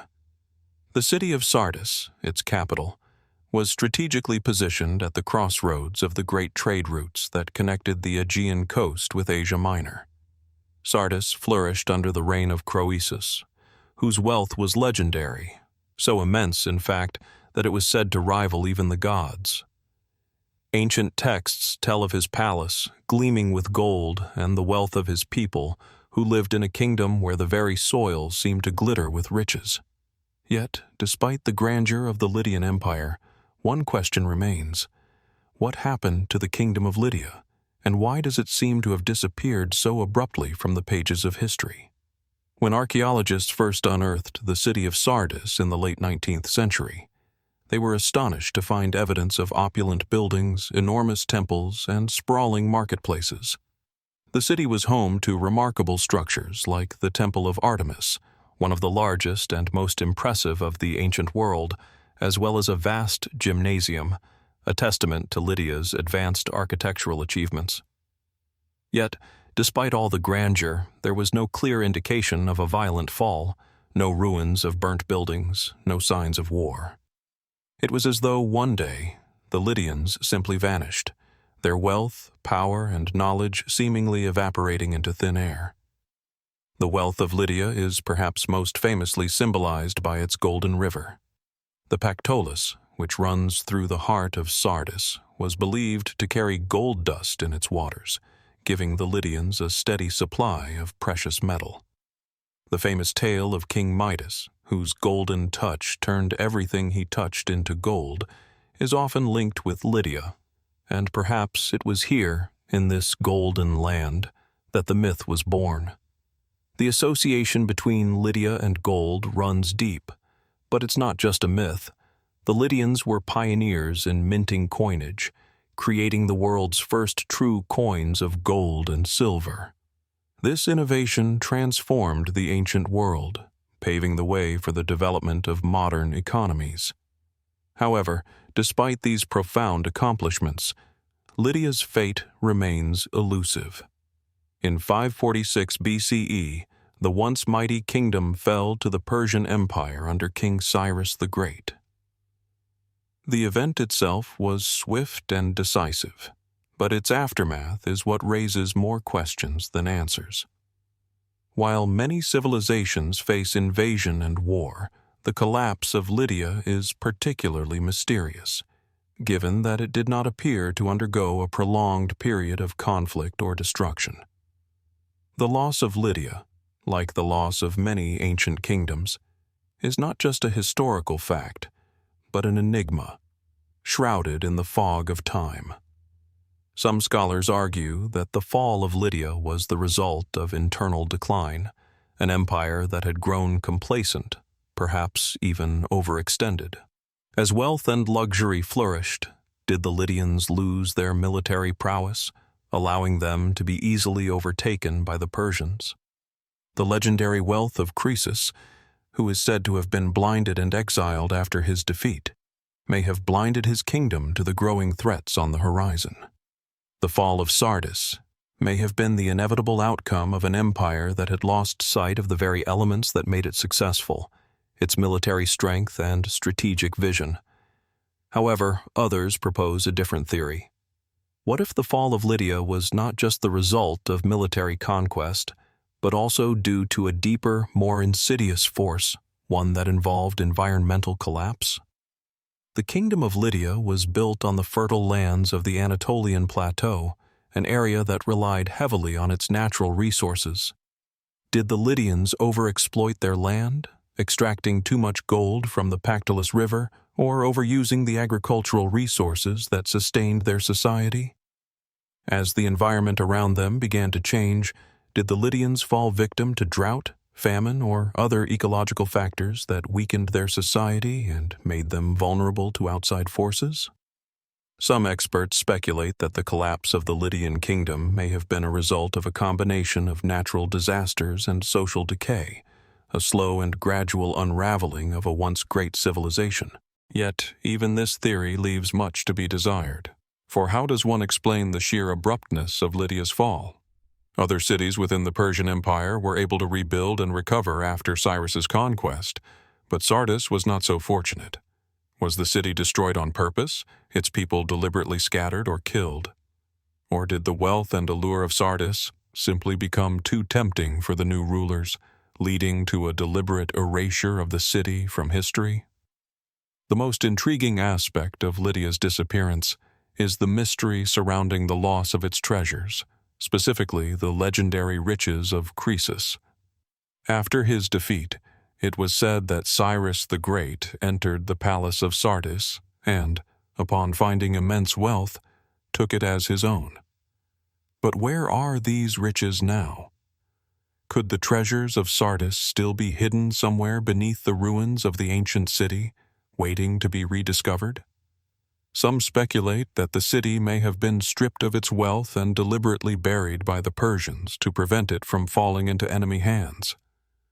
Could there be forgotten vaults, lost chambers, or secret caches of gold still waiting to be unearthed, hidden beneath centuries of sand and stone? In fact, there are those who believe that the treasure of Lydia still lies buried beneath the modern city of Sardis, hidden away in some unknown location. While the area has been extensively excavated by archaeologists, many feel that much of the city's wealth remains out of reach. Could the fate of Lydia's riches be a metaphor for the civilization itself, lost and forgotten, with only tantalizing glimpses of its former glory? The story of Lydia is far from over. The lost city of gold continues to cast its long shadow over history, a civilization that once dazzled the ancient world with its wealth and innovation, only to slip into the past as if swallowed by the sands of time. Yet, beneath the ruins of Sardis, and within the pages of forgotten texts, the mystery of Lydia remains, unanswered, incomplete, and ever so tantalizing. What was the true extent of Croesus's wealth, and where did it all go? Was the fall of Lydia a natural disaster, an act of war, or something more mysterious? And, most importantly, what else lies hidden beneath the soil of Sardis, waiting for the right discovery to illuminate the secrets of this lost civilization?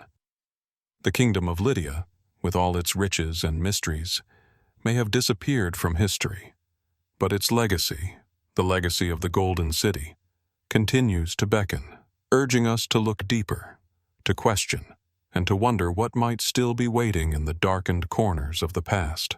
Nestled in the Fertile Crescent between the Tigris and Euphrates rivers lies one of the most tantalizing mysteries of the ancient world, a kingdom that once thrived in the cradle of civilization, but eventually disappeared, leaving behind little more than fragments of its grandeur. The Euphrates Civilization, as it has come to be known, was one of the earliest advanced societies to emerge in the region. Yet, unlike its neighboring civilizations of Sumer and Akkad, the Euphrates Kingdom remains elusive, its history shrouded in uncertainty, its name nearly forgotten by time. The land between the two rivers, where the ancient Euphrates civilization once flourished, is now a vast stretch of desert, punctuated only by the occasional ruins of long-abandoned cities.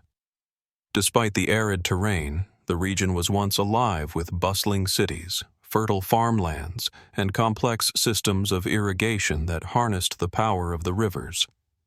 The soil here, rich and teeming with nutrients, supported a thriving agricultural society, which in turn gave rise to a sophisticated urban culture.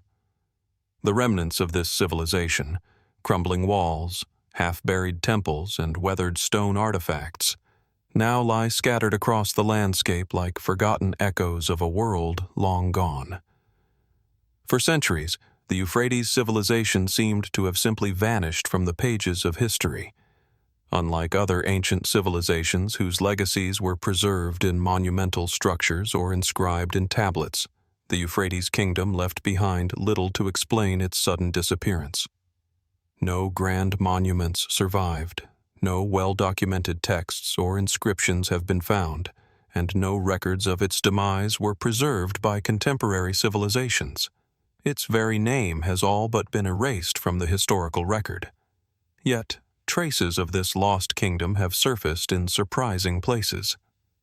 In the 19th and early 20th centuries, archaeologists began uncovering the remains of ancient cities along the banks of the Euphrates, buried deep beneath centuries of sand and soil.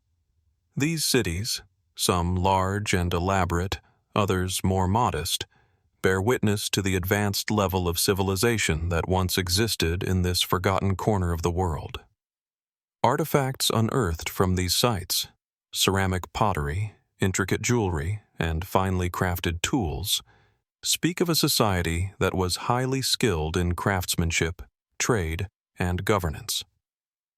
But even with these material remains, the true story of the Euphrates Kingdom remains elusive.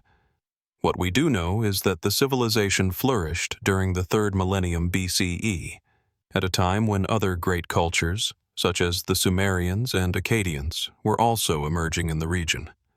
The Euphrates people seem to have had a deep understanding of agriculture, developing complex irrigation systems to channel water from the river to their fields, allowing them to grow crops in an otherwise arid landscape. Evidence of large-scale farming, animal husbandry, and even the domestication of certain plants suggests that they were not only self-sufficient but able to support a burgeoning urban population. But where did they come from? And why did they disappear so suddenly? Theories surrounding the origins of the Euphrates civilization are varied. Some scholars suggest that it may have been a distinct cultural offshoot of the Sumerians, sharing similar agricultural techniques and religious practices. Others propose that the kingdom arose independently, possibly as a reaction to the growth of surrounding powers like Akkad. What is clear, however, is that the Euphrates civilization had its own unique identity, marked by a distinct set of beliefs, customs, and a language that remains untranslated to this day. Despite the relative wealth of artifacts and archaeological evidence, one of the most perplexing aspects of the Euphrates civilization is its lack of written records. In a region known for the development of early forms of writing, most famously in Sumer, why did the Euphrates people leave no inscriptions behind? The answer, of course, may be as simple as the lack of materials for writing, or the possibility that their society did not place the same importance on written records as their neighbors. But others speculate that their disappearance might have been so sudden that no time was left for the preservation of their knowledge. And yet, it's not the absence of written records that makes the disappearance of the Euphrates civilization so haunting. It's the questions surrounding its sudden and mysterious fall. Many of the cities in the region seem to have been abandoned almost overnight, with evidence of hasty departures and signs of destruction. But was it war? Was it the wrath of nature? Or was it a combination of both? One prominent theory suggests that the kingdom's decline was caused by a sudden environmental shift, possibly linked to changes in the course of the Euphrates River itself. The river, which had long been the lifeblood of the civilization, may have shifted its course, or experienced unpredictable flooding, causing widespread destruction and the collapse of the agricultural systems that supported the people. This theory is supported by the discovery of layers of silt and flood deposits found in the ruins of Euphrates cities, suggesting that the region might have suffered from catastrophic floods that destroyed not only the fields, but also the infrastructure of the civilization itself. Another theory points to the possibility of war, as neighboring powers may have turned their sights on the wealth and fertile land of the Euphrates Kingdom. While there is little direct evidence of conflict, the sudden abandonment of cities and the disarray found within some of the ruins hint at the possibility that the civilization was overrun by outside forces. Did the inhabitants of the kingdom flee from invaders, leaving behind their homes and treasures as they sought refuge elsewhere?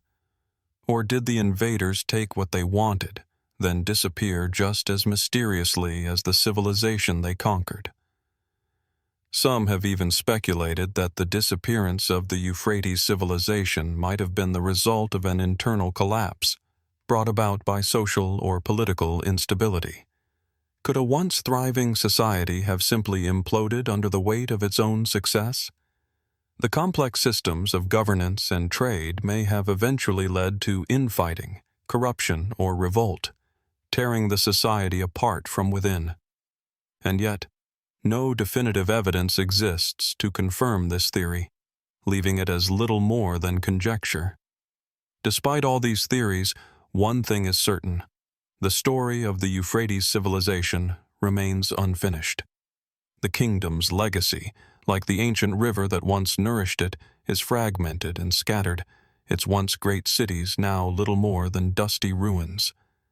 Some historians suggest that the kingdom's downfall was simply a product of time, that all civilizations, no matter how great, must eventually fade away.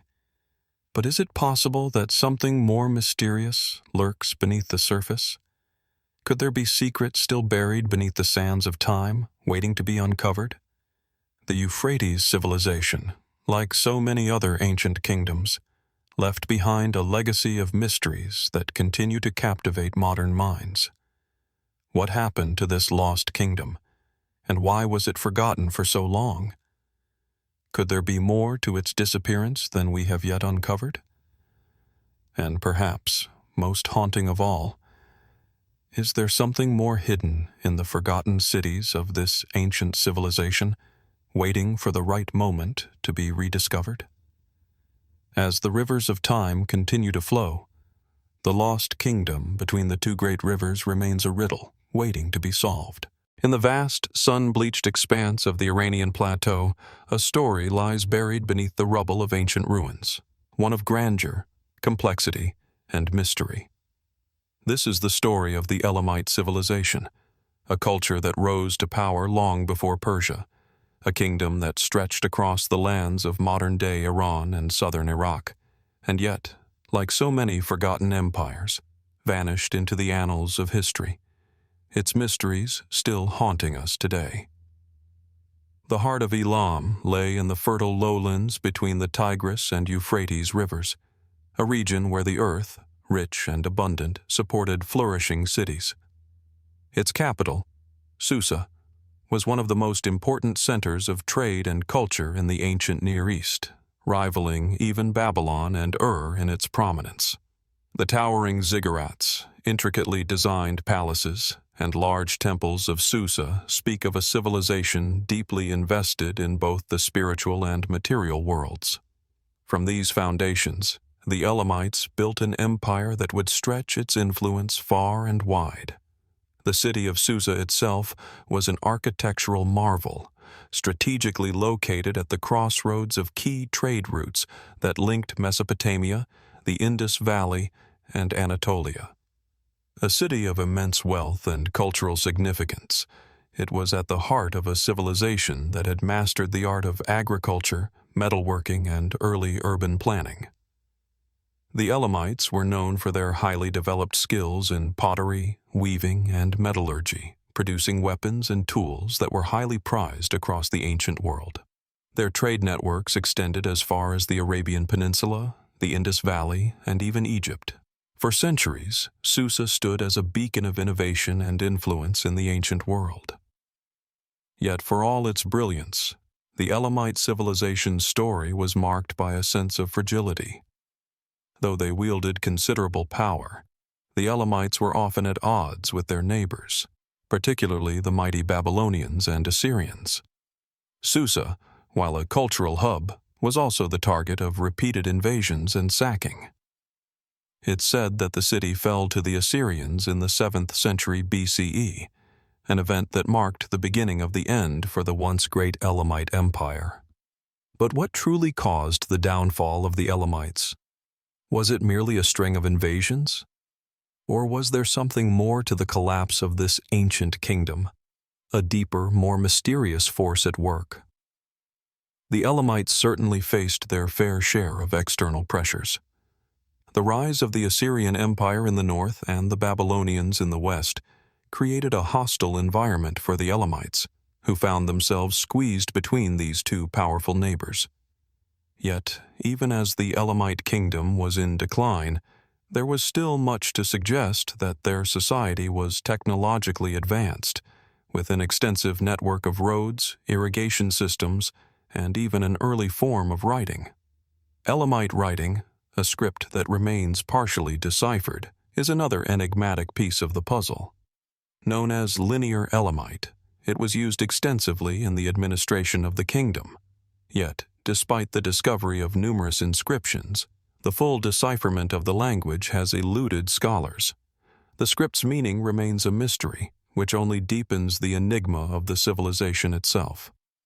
Why would a people with such remarkable achievements in other fields leave behind a writing system that defies understanding? Is it simply the result of a lost tradition, or is there a deeper, more deliberate reason for this absence of clarity? As the Elamite kingdom came under attack from the Assyrians, its collapse became inevitable. Susa, once a proud city, was captured by the Assyrians in 647 BCE under the reign of Tiglath-Pileser III. The fall of Susa was brutal. The Assyrians, known for their ruthlessness in conquest, razed the city to the ground, looting its treasures and leaving it in ruins. It's said that the Elamite king at the time, Tumen, died in battle, and with his death, the once mighty civilization began its descent into obscurity. After the fall of Susa, the Elamites never regained their former glory, their cities left abandoned, their culture forgotten. For a civilization that had been so influential in its prime, it's astonishing how little remains of its legacy. However, the reasons behind the Elamite downfall might not be as straightforward as external conquest alone. While invasion by the Assyrians undoubtedly played a pivotal role, some suggest that there were internal factors contributing to the collapse. Was the Elamite society already in decline before the Assyrians attacked? Evidence of economic strain, social upheaval, and even environmental challenges may have weakened the kingdom from within. Some scholars have pointed to a possible drought, which could have severely affected agriculture and destabilized the society. The region, like many ancient civilizations, relied heavily on water for survival, and any disruption in the flow of the rivers could have had catastrophic consequences. Further complicating the mystery are the strange and unexplained aspects of Elamite culture. The religion of the Elamites remains partially understood, but much of it is shrouded in mystery. They worshipped a variety of deities, many of which appear to have been regional gods, but the exact nature of their religious practices is still a subject of debate.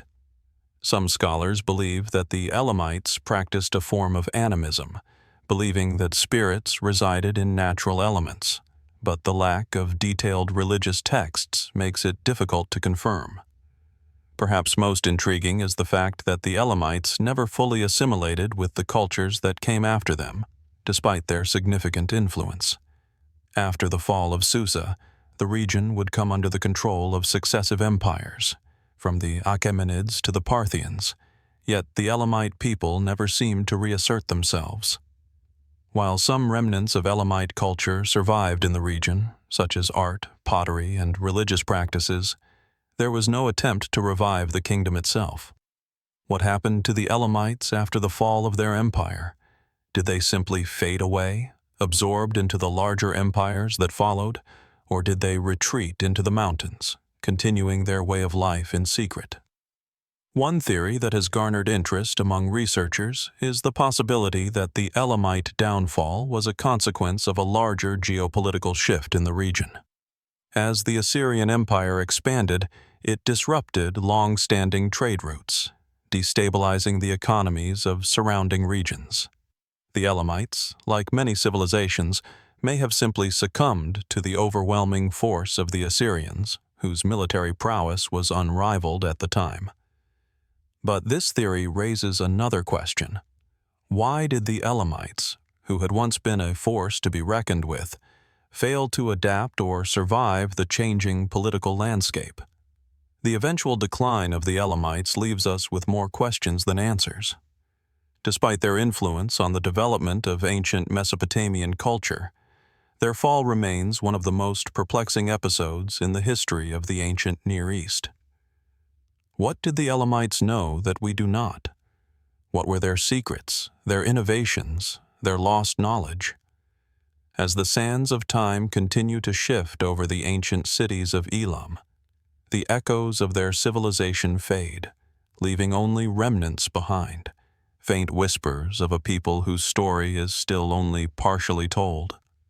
And as we look to uncover the truth behind their disappearance, we must wonder, what other lost kingdoms, hidden beneath layers of history, still have secrets to reveal? What mysteries remain waiting to be uncovered, waiting for a new generation to bring them into the light? The Elamite civilization may be lost, but its mysteries are far from forgotten. In the heart of Mesopotamia, nestled between the Tigris and Euphrates rivers, once stood an empire that would alter the course of history. This was the Akkadian Empire, the first known empire in human history, and its rise and fall are shrouded in mystery. Today, the remnants of the Akkadian civilization lie scattered across the land, offering only fragmented clues to a world that no longer exists. Its capital city of Akkad, often described as one of the greatest cities of the ancient world, has yet to be definitively located, its precise location lost to the sands of time. At its peak, the Akkadian Empire was a sprawling behemoth, its borders stretching from the Mediterranean coast in the west to the Persian Gulf in the east. Founded by Sargon the Great around 2334 BCE, the Akkadian Empire was the first to unite the various city-states of Sumer and Akkad under a single centralized rule. Sargon's military genius and his ability to forge alliances with various regional powers were instrumental in consolidating his empire. The Akkadian language, a Semitic tongue, was adopted as the official language of administration, further solidifying the unity of the empire. The Akkadian Empire's legacy is often seen in its political and military achievements. The very concept of empire, of a ruler controlling vast territories and diverse peoples, was pioneered by Sargon. Under his leadership, the Akkadians not only conquered new lands, but also established a bureaucracy that would influence future empires for millennia. The Akkadians brought with them advances in art, literature, and technology, creating a legacy that would echo through the ages. Yet, despite their brilliance and power, the Akkadian Empire's fall remains one of the great historical mysteries. At the height of its influence, the Akkadian Empire suddenly disappeared from the historical record.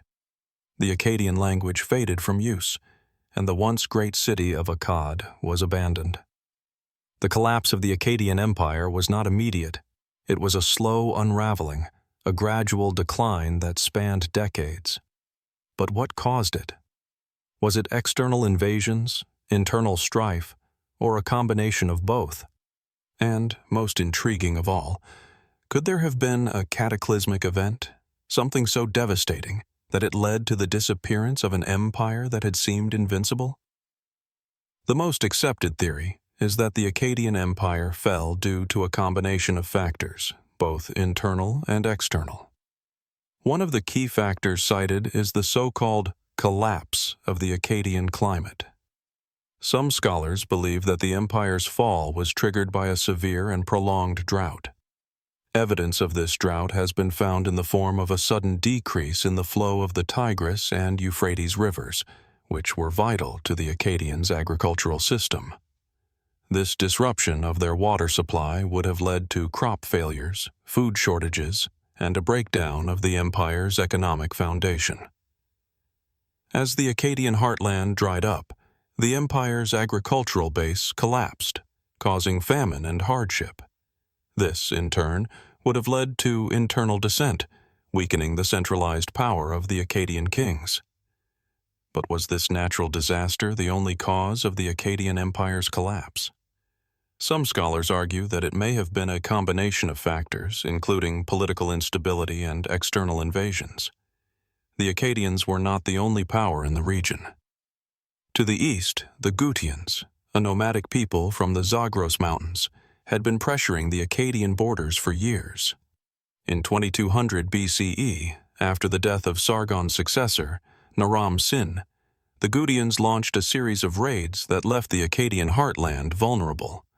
These invasions may have further destabilized an already weakened empire, leading to the final destruction of Akkad. But even with this theory, questions remain. If the Akkadian Empire had been so severely weakened by climate change and invasions, why did it take so long for the empire to collapse? The Akkadian kings had managed to hold on to power for over a century. Did they simply fail to adapt to changing conditions? Or was there something more insidious at play, perhaps a political betrayal or a breakdown of leadership? Another theory, less commonly accepted but nonetheless intriguing, suggests that the Akkadian Empire's collapse was a result of divine retribution. The Akkadian rulers, particularly Naram Sin, were known for their arrogance and pride. Naram Sin famously declared himself a god, and his inscriptions depicted him as a deity rather than a mortal king. Some scholars have suggested that his actions angered the gods, and that the empire's fall was a form of divine punishment, a collapse brought on by the gods themselves. This theory, however, is speculative at best, relying on ancient religious beliefs rather than historical evidence. Yet, despite the various theories, one central mystery persists: the fate of the city of Akkad. According to historical accounts, the city of Akkad was the heart of the empire, the place where Sargon had built his capital. The city was said to be incredibly wealthy, its walls adorned with gold and precious stones. But by the time of the Akkadian Empire's decline, Akkad had mysteriously vanished. No one knows exactly where it was located, and no archaeological evidence has been found to definitively identify its ruins. Some believe that Akkad was located near modern-day Baghdad, while others suggest it could have been farther north, near the ancient city of Nineveh. But despite extensive archaeological searches, Akkad's location remains a tantalizing mystery. Some scholars suggest that the city's disappearance could be linked to the broader collapse of the Akkadian Empire. If the empire fell due to environmental factors and invasions, it's possible that Akkad itself was abandoned, as the Akkadian kings lost control over their territories. Without the support of their agricultural base and with enemies closing in from all sides, the once great city may have been left to crumble into obscurity. The absence of Akkad, a city that had been at the very heart of the empire, adds a layer of mystery to the empire's fall. It's as if the very essence of the Akkadian civilization has been erased from history, leaving behind only faint traces of its existence. As we delve into the enigma of the Akkadian Empire's disappearance, we are left with many questions. Was it truly a single event, like a devastating drought, that led to the empire's collapse? Or was the fall of Akkad a result of a slow, multifaceted decline, driven by political, military, and environmental factors? What happened to the people of Akkad? Did they disperse to other regions, or did they vanish entirely? And, perhaps most perplexing of all, why has the location of the city itself remained elusive? The Akkadian Empire's story is not just the tale of an empire's rise and fall. It is a story of human ambition, resilience, and vulnerability. It is a story that reminds us how quickly civilizations can fade into the dust of time, leaving behind only the faintest of echoes. While we may never fully understand what caused the Akkadian Empire to vanish, its legacy continues to shape our understanding of empire building, warfare, and the complexities of ancient societies. As the ruins of ancient Mesopotamia continue to yield secrets, the story of the Akkadian Empire remains an open mystery. Perhaps, buried beneath the sands of time, there are more clues waiting to be uncovered, more fragments of a civilization that once seemed destined to endure. What other civilizations, lost to the world, remain hidden in the shadows of history, waiting for their stories to be told once again?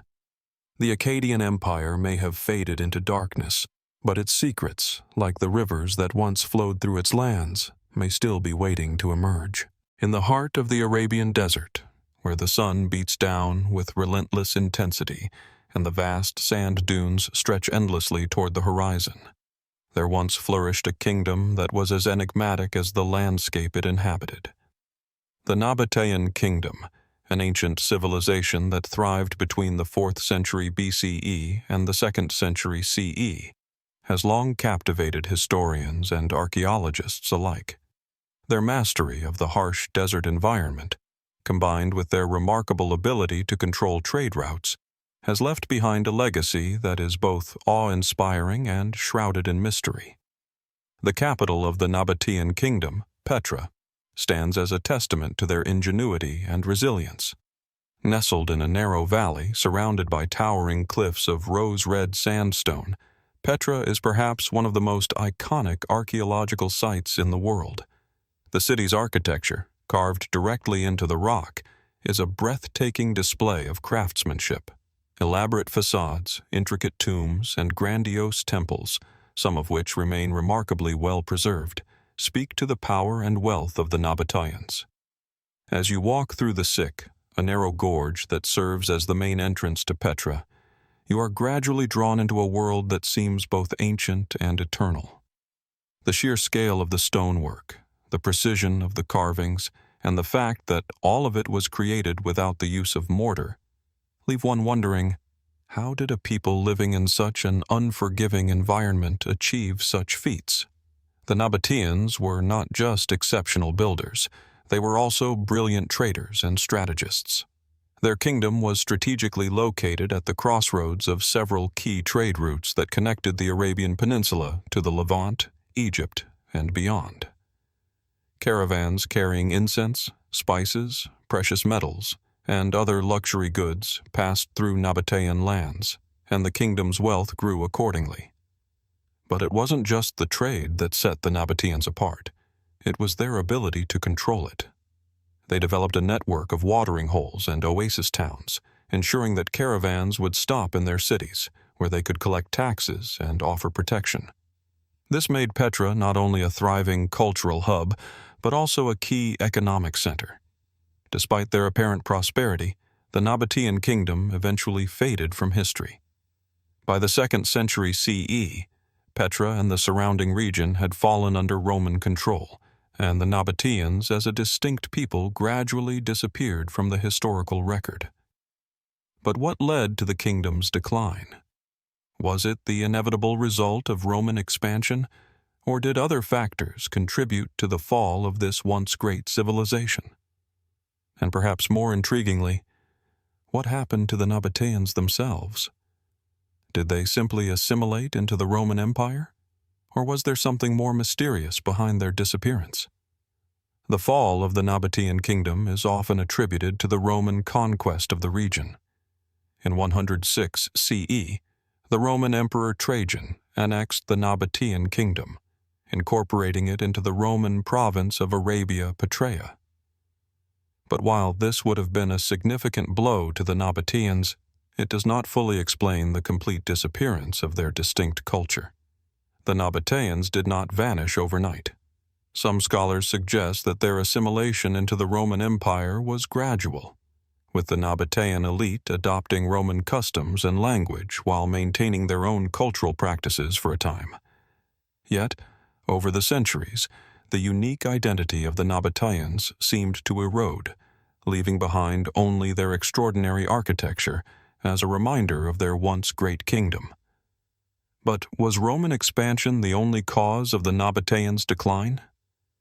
Some researchers have speculated that the decline of Petra might also have been tied to environmental factors. The region around Petra, though once an oasis of water and life, is known for its extreme climate. Periods of prolonged drought and changing weather patterns could have severely impacted the Nabataeans' agricultural systems, which relied heavily on advanced water management techniques. The Nabataeans constructed intricate water systems, including channels, cisterns, and aqueducts, to channel water from the surrounding mountains into their city. These systems, which were marvels of ancient engineering, would have been essential to sustaining the population. If the climate shifted, leading to a reduction in rainfall or changes in the flow of water sources, the Nabataeans' ability to sustain their city and kingdom could have been severely compromised. There is also the theory that the fall of Petra and the Nabataean Kingdom was a result of shifting trade routes. In the centuries following the Roman annexation, new trade routes began to emerge, bypassing Petra in favor of other cities that were more accessible by sea or more directly connected to the Roman Empire. As trade routes shifted, Petra's role as a central hub for commerce diminished. The Nabataeans, who had built their wealth and power on trade, may have found themselves increasingly marginalized in a changing world. Yet, despite these theories, there remains something deeply enigmatic about the fall of the Nabataeans. They were a people who had not only survived in one of the harshest environments on Earth, but had also thrived. They had mastered the desert, turned it to their advantage, and created a culture that was sophisticated, resilient, and prosperous. And yet, like so many other ancient civilizations, their story seems to have ended abruptly, leaving behind only the remnants of their remarkable achievements. In recent years, new archaeological discoveries have shed light on the Nabataean Kingdom, but many questions remain unanswered. For example, the Nabataeans were known to have practiced a unique form of religion that combined elements of various traditions, including the worship of gods and goddesses from different regions. However, the details of their religious practices remain largely unknown. What role did religion play in the rise and fall of the Nabataean Kingdom? Was there a connection between their religious beliefs and their eventual disappearance? One of the most striking features of the Nabataean civilization is their ability to adapt to their environment. In an arid desert landscape where survival was a constant struggle, the Nabataeans developed technologies and systems that allowed them to flourish. Their water management techniques were some of the most advanced in the ancient world, and their city of Petra was not just an architectural marvel. It was a testament to the ingenuity of a people who had found a way to thrive in an unforgiving landscape. Yet, as much as we know about the Nabataeans' achievements, there is still much that remains a mystery. The location of their earliest settlements, the true extent of their trade networks, and the details of their cultural practices are all subjects of ongoing research. Perhaps most perplexing of all is the question of how such a powerful and prosperous civilization could simply fade away, leaving behind only fragments of their once great city. Was the Nabataean Kingdom truly conquered by Rome, or did they fade into obscurity through a combination of internal and external factors? Were they absorbed by the empire, or did they vanish entirely, leaving behind only their remarkable structures as evidence of their existence? The mystery of the Nabataeans is far from solved, and their story may yet hold more secrets, buried beneath the shifting sands of the desert, waiting to be uncovered. In the end, the Nabataeans remain an enigma, a civilization that rose to greatness and then, in a relatively short span of time, seemed to vanish from the annals of history. As we look at the ruins of Petra, the intricate carvings on the rock faces, and the remnants of their once thriving cities, we are left to wonder, what else about the Nabataean Kingdom remains hidden from us? What other stories, untold and forgotten, might still lie waiting in the sands of time? At the crossroads of myth and history, the Romani Kingdom stands as a shadow, a civilization once whispered about in the annals of ancient lore, its presence barely perceptible beneath the layers of time. Stretching across the arid hills and deserts of what we now consider the Middle East, the Romani Kingdom has long intrigued scholars, its very existence tangled with uncertainty. Did it ever truly exist, or is it merely a creation of ancient storytellers, a mirage of collective memory built upon centuries of shifting sands? What we do know is that the Romani are often referenced in the oldest known texts, scribbled in cuneiform on clay tablets and etched in the margins of scrolls. The kingdom is said to have flourished around the same time as other great ancient civilizations, at the height of the Sumerian and Akkadian empires, and yet very little remains to prove its existence. Archaeological expeditions in the region have yielded only fragments, odd relics, unidentifiable pottery shards, and faint remnants of structures, all of which offer no definitive clues as to the nature of the people who built them. The Romani Kingdom, it seems, has chosen to fade into oblivion. The name itself, Romani, carries a weight that's both mysterious and elusive. It is believed to be derived from the ancient tongue of a lost people, though the language is now completely extinct. Yet, hints of its influence remain scattered across history. Some historians trace the Romani name to a people who were said to be deeply skilled in trade, mining, and craftsmanship.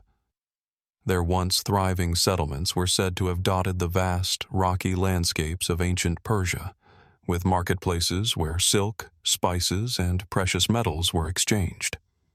The kingdom's proximity to the great Mesopotamian civilizations would have meant constant interactions, both peaceful and hostile, with other kingdoms seeking the riches of the Romani people, but as with so many civilizations before them, their exact location remains a mystery. Some scholars posit that the Romani Kingdom was situated near the Fertile Crescent, in the regions bordering modern-day Iran and Iraq, where the desolate landscape meets the rolling desert dunes. Others believe the kingdom may have been centered in the mountains, perhaps even higher up than the famous Sumerian cities, where trade routes converged. Yet, despite these various theories, no one has ever unearthed a singular, definitive site of Romani origin. The location remains uncertain, as if the kingdom itself had evaporated into the fabric of time. The primary historical records that mention the Romani Kingdom are sparse, and what little we have tends to be cryptic. The most well-known references are found in ancient texts, written by neighboring civilizations. The Babylonians, for example, refer to the Romani as a people with great knowledge of astronomy, mechanics, and metallurgy. Their kings were said to have been wealthy, their courts a blend of opulence and mystery.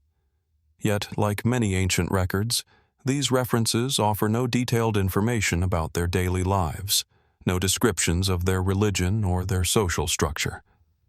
They are but passing mentions, footnotes in the grand narrative of history. Perhaps the most striking feature of the Romani Kingdom is the extraordinary way in which it seems to have vanished. Unlike many ancient civilizations that crumbled under the weight of war, invasion, or plague, the Romani Kingdom disappeared without a trace. It wasn't simply abandoned, it seemed to have faded into the dust, as though it had never been there at all. The last mentions of the Romani in historical records come at the dawn of the first millennium BCE, after which they simply vanish. There are no more writings, no more artifacts, no more references to the kingdom or its people. What caused this disappearance? One theory posits that the Romani Kingdom met its end due to a series of devastating droughts that plagued the region in the centuries following its height. With no natural defenses and an economy that depended heavily on trade and agriculture, the kingdom may have simply been unable to withstand the environmental collapse. Could the people of Romani, reliant on the shifting and often hostile desert landscape, have been unable to cope with such dramatic changes in their environment? As water supplies dwindled and crops failed, did they flee to other lands, or did they perish in the unforgiving terrain? Others suggest that the Romani's disappearance was far less natural, and perhaps far more violent. Some historians speculate that the kingdom was crushed by external forces, either by the armies of neighboring empires or by internal rebellion. This theory is bolstered by the presence of weapons and military equipment in the few archaeological sites associated with the Romani. Was there a great conflict? One so catastrophic that it erased an entire kingdom from the pages of history? Or could their enemies have erased all trace of their existence, destroying not only the people, but also the very memory of them?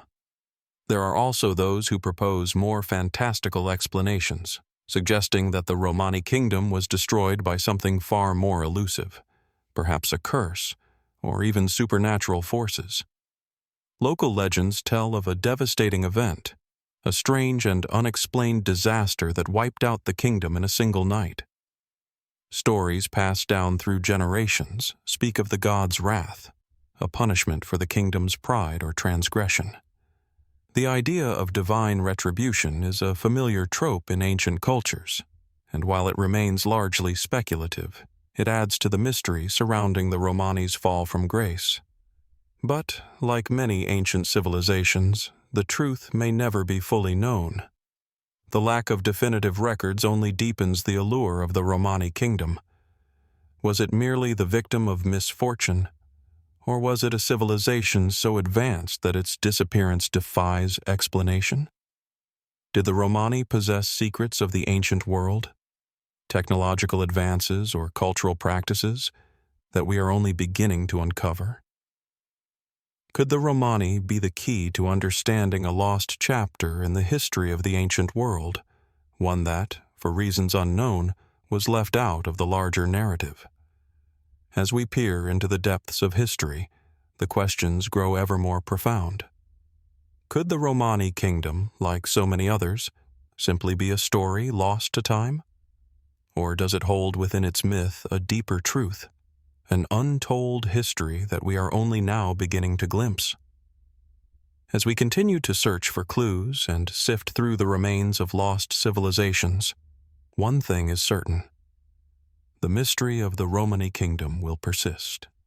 Whether it was a brief, forgotten chapter in the story of ancient empires, or whether it was a civilization whose very essence was too elusive to be captured by the annals of history, the questions remain unanswered. And as we explore the vast and uncharted territories of the past, we are left to wonder what might still be hidden, waiting for us to discover.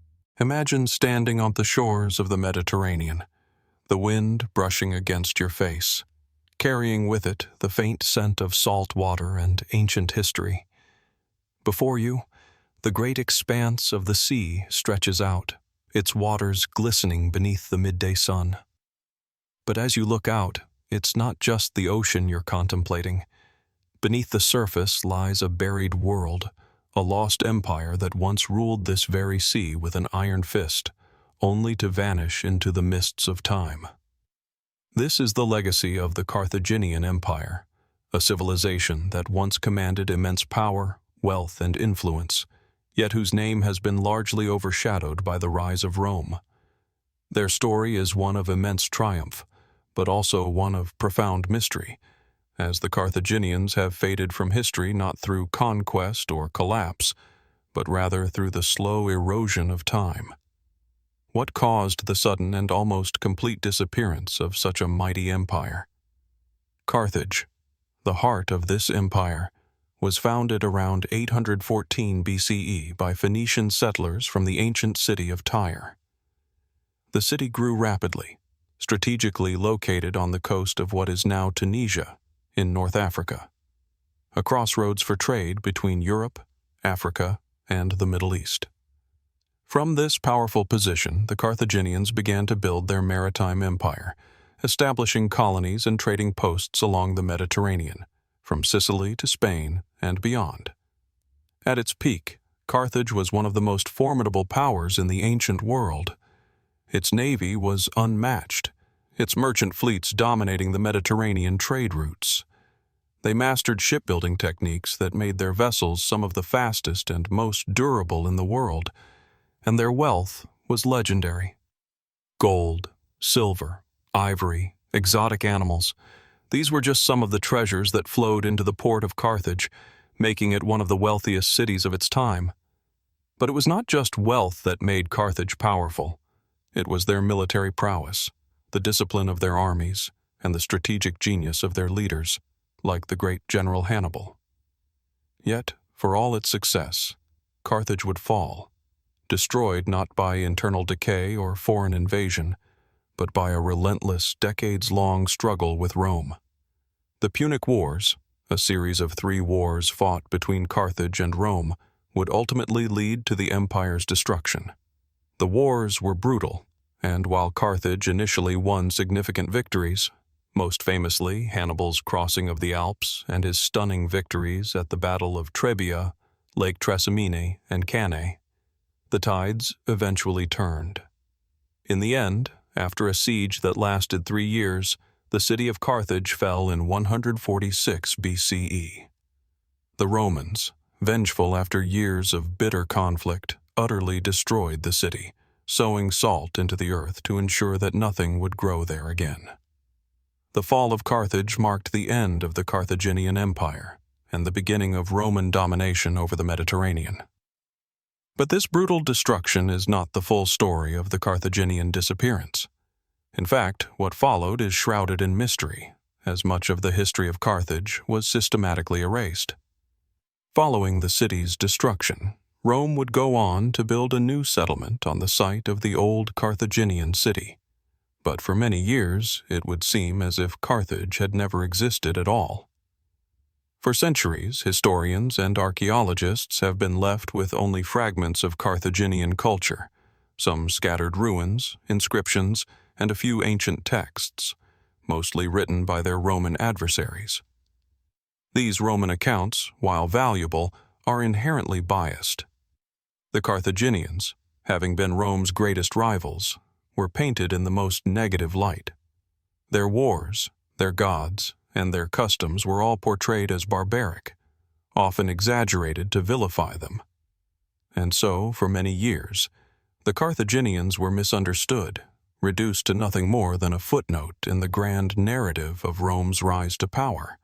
But recent archaeological discoveries are slowly revealing a different picture, a glimpse into the greatness of Carthage that was lost to history. Excavations in Tunisia, for example, have uncovered the remnants of vast, opulent buildings, streets lined with monumental statues, and intricate mosaics that suggest a culture as sophisticated as any in the ancient world. The discovery of Carthaginian shipwrecks off the coast has also provided valuable insight into their advanced maritime technology. These findings raise fascinating questions. What were the true capabilities of the Carthaginian fleet? How did they manage to maintain their dominance over the seas for centuries? In addition to these more tangible discoveries, there are also ancient texts that offer tantalizing glimpses into Carthaginian religion, politics, and society. The Carthaginians were known for their polytheistic beliefs, with gods and goddesses representing different aspects of nature and the world. Among the most famous was Baal-Hamon, the god of fertility, whose rituals, according to some sources, included the sacrifice of children.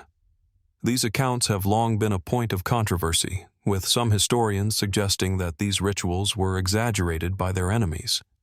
But others wonder, could these practices, however disturbing they may seem, have played a part in the downfall of the empire? Were the Carthaginians so consumed by their devotion to their gods that it led them to make decisions that ultimately weakened their power?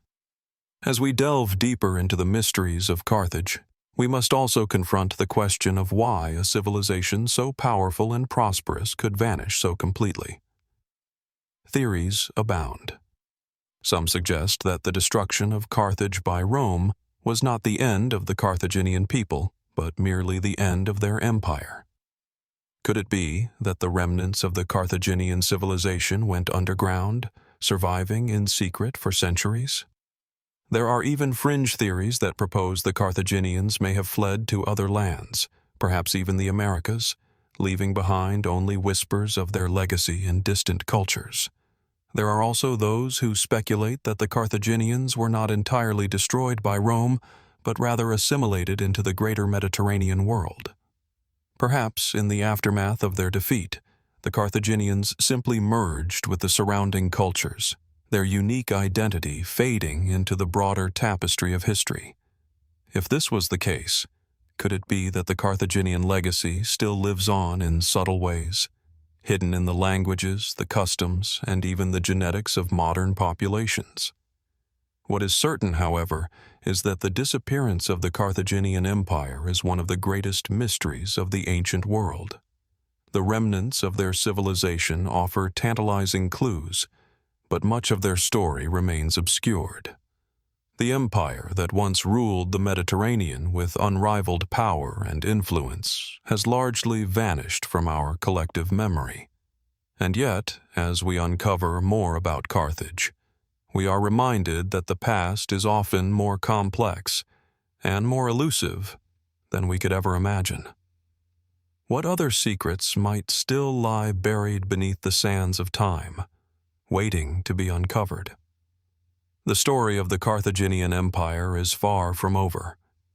It continues to unravel piece by piece, with each new discovery adding another layer to the mystery. As we continue to search for answers, one thing remains clear.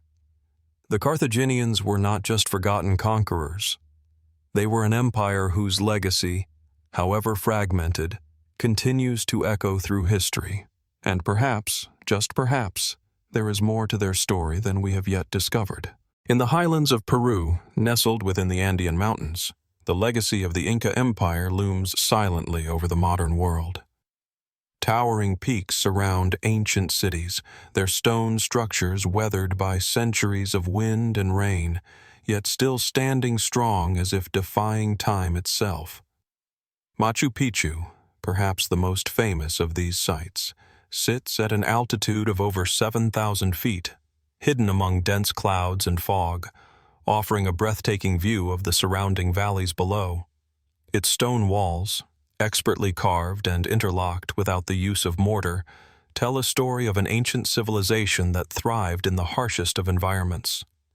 The Incas, often called the Children of the Sun, were a people whose influence once stretched from present-day Colombia in the north to Chile in the south. Their empire, known as Tawantinsuyu, was the largest in pre-Columbian America, and yet, in the blink of an eye, it collapsed, almost as if it had never existed. But what exactly happened to the Inca civilization? What led to its sudden disappearance? And why do so many questions about their culture remain unanswered?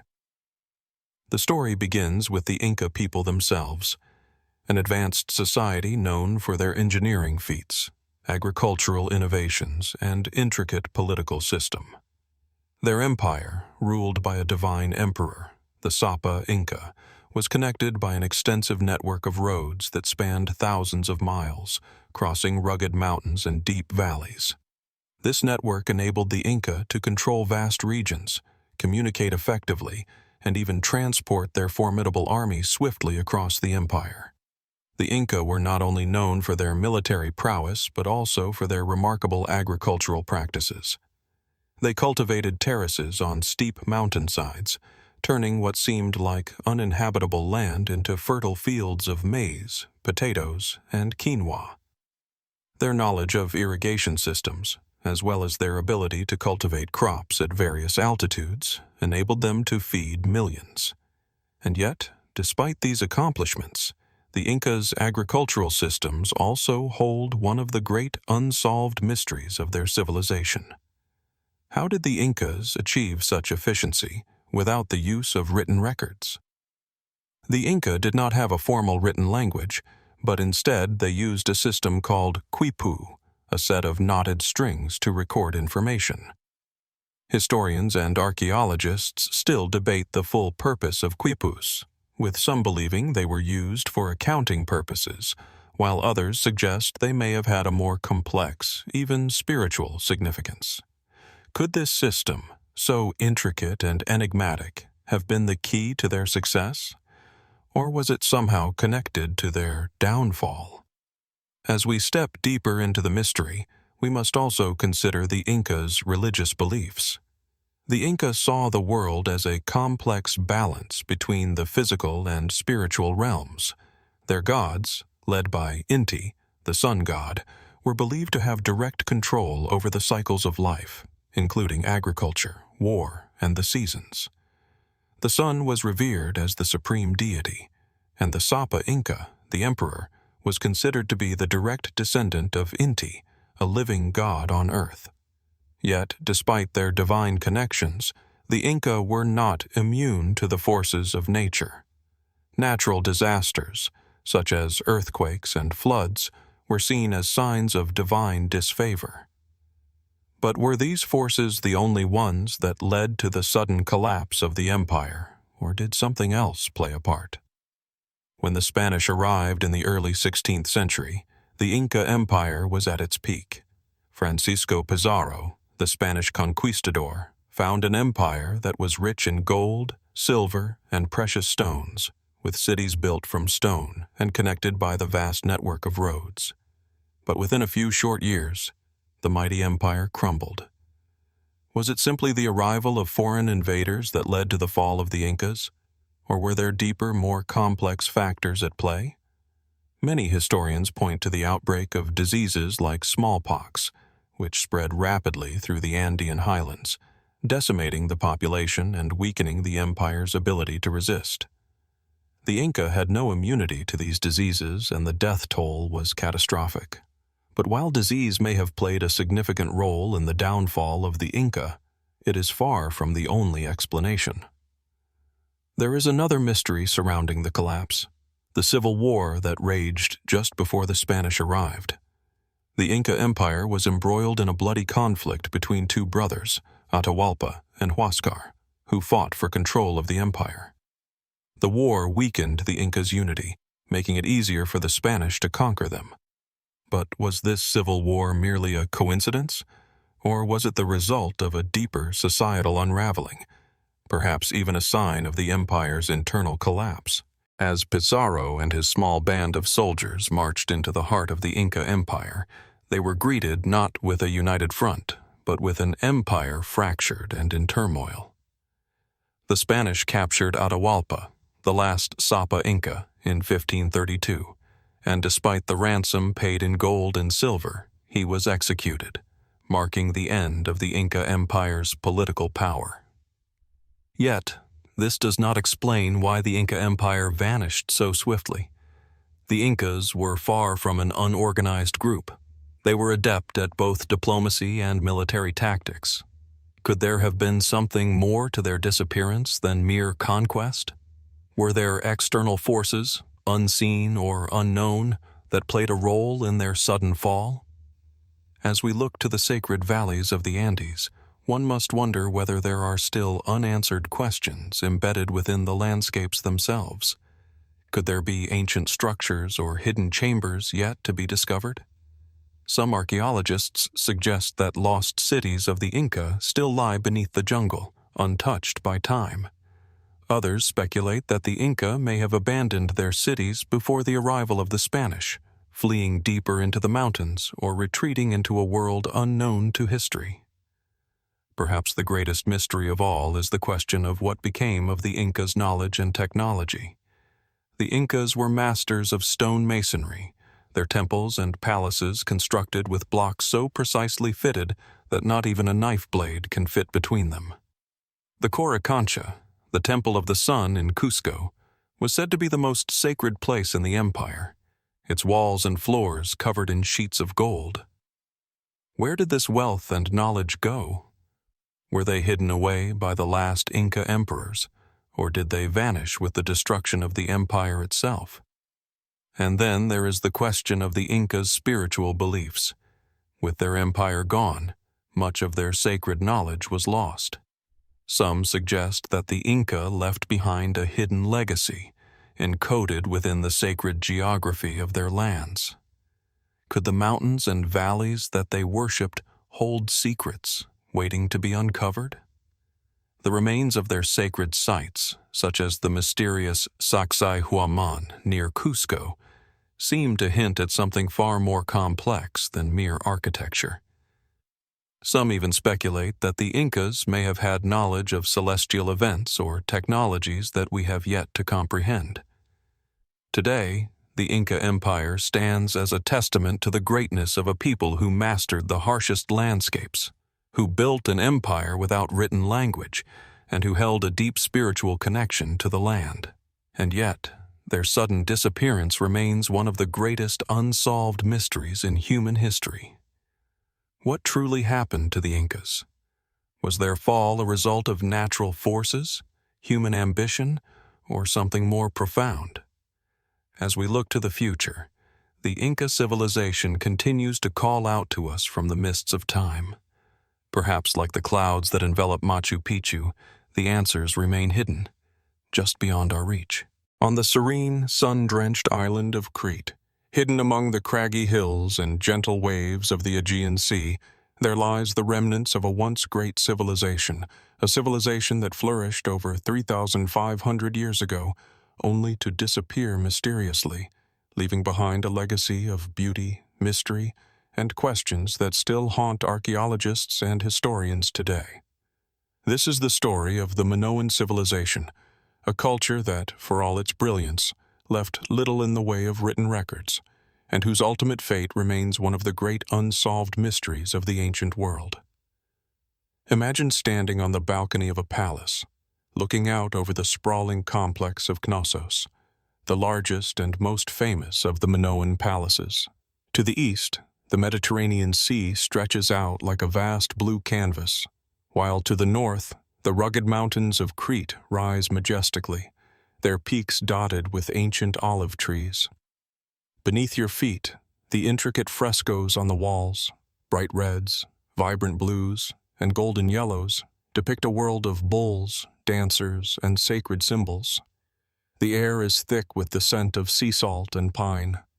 This was the world of the Minoans, a world of art, culture, and trade, where the influence of the sea was as much a part of life as the land itself.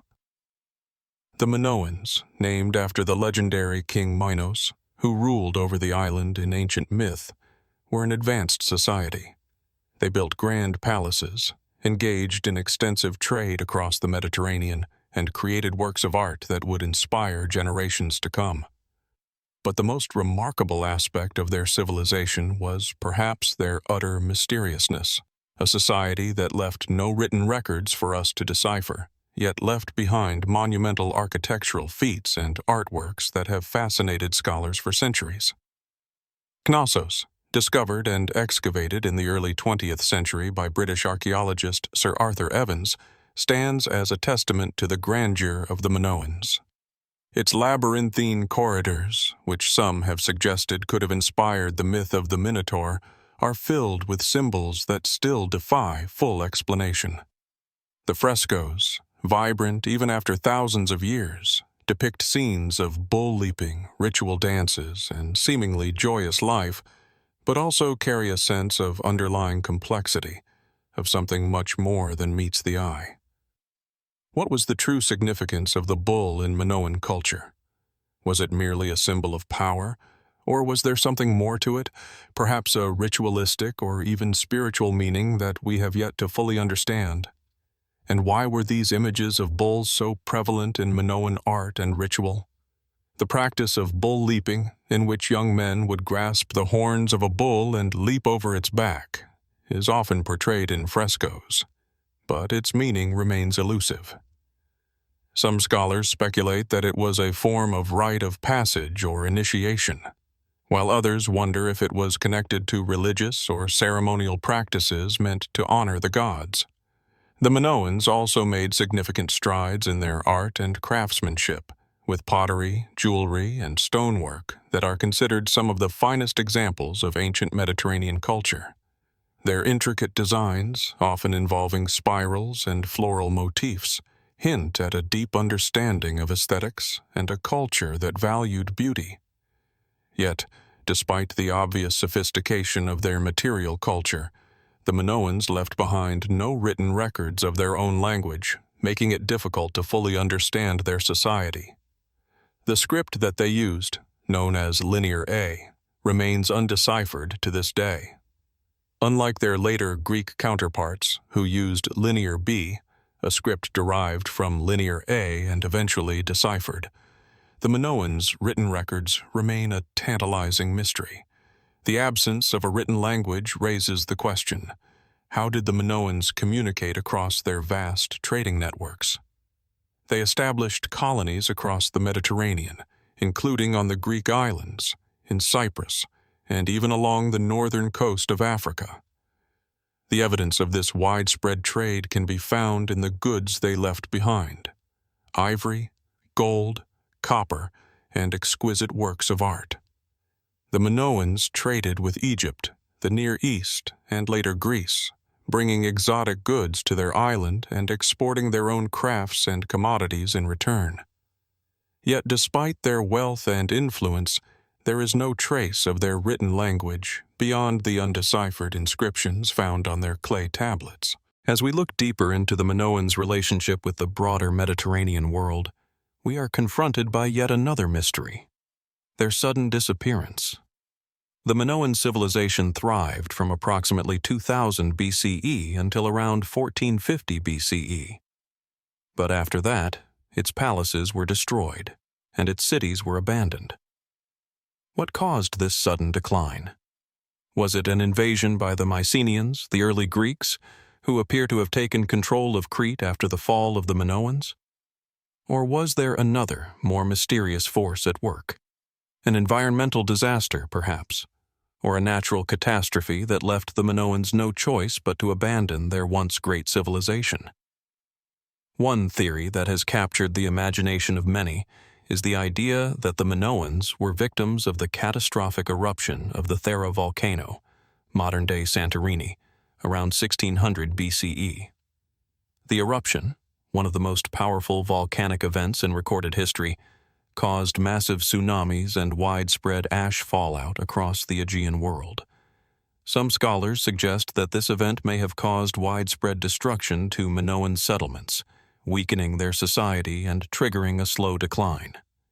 The theory is bolstered by the fact that the Minoans were heavily dependent on maritime trade, and a volcanic eruption of such magnitude could have severely disrupted their way of life. But this theory is not without its critics. While the eruption of Thera may have caused damage to coastal areas, some argue that the Minoan collapse was more likely a result of internal strife or invasion, particularly by the Mycenaeans, who were emerging as a dominant force in the eastern Mediterranean at the time.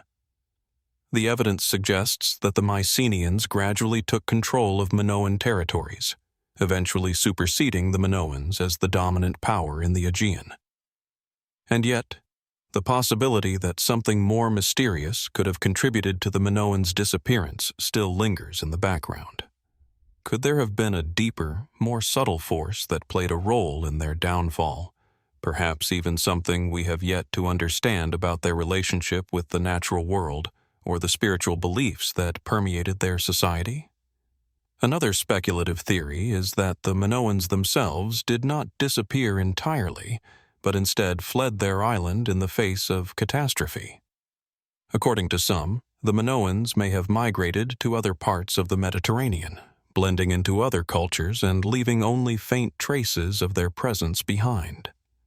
Evidence for this theory can be seen in the spread of Minoan-style pottery and artifacts in places like Egypt, Cyprus, and the Greek mainland. Perhaps the Minoans, with their extensive trade networks, were able to disperse and survive in other regions, their cultural identity gradually becoming absorbed into new civilizations. And then there is the enduring question of what happened to the Minoan people themselves. Were they simply absorbed into the civilizations that followed them, or did they vanish entirely, leaving behind only a few scattered remnants of their once great society? The answer, like so many aspects of their civilization, remains elusive. In the quiet ruins of Knossos, the wind still whispers through the empty halls, carrying with it the ghosts of a once thriving culture. The frescoes, the pottery, and the artifacts all speak of a civilization that was both ahead of its time and yet somehow out of reach. As we stand at the edge of this great mystery, we cannot help but wonder, what happened to the Minoans? Were they undone by the forces of nature, by foreign invaders, or by something deeper, more unknowable? And what secrets might still lie hidden beneath the sands and stones of Crete, waiting for us to uncover them? The Minoan civilization may have vanished, but its mystery remains, an enduring enigma that continues to captivate the imagination and beckon us toward the unknown. The Assyrian Empire, the rise and fall of an ancient power. In the vast and arid landscapes of the ancient Near East, along the banks of the Tigris River, the remains of the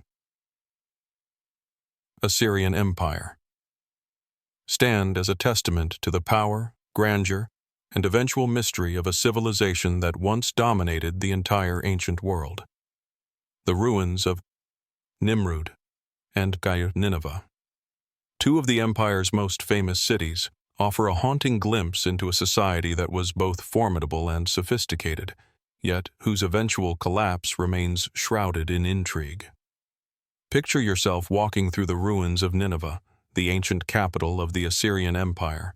The once mighty city stretches before you, its crumbling walls and fragmented sculptures whispering stories of a civilization that knew no equal in military might and artistic achievement.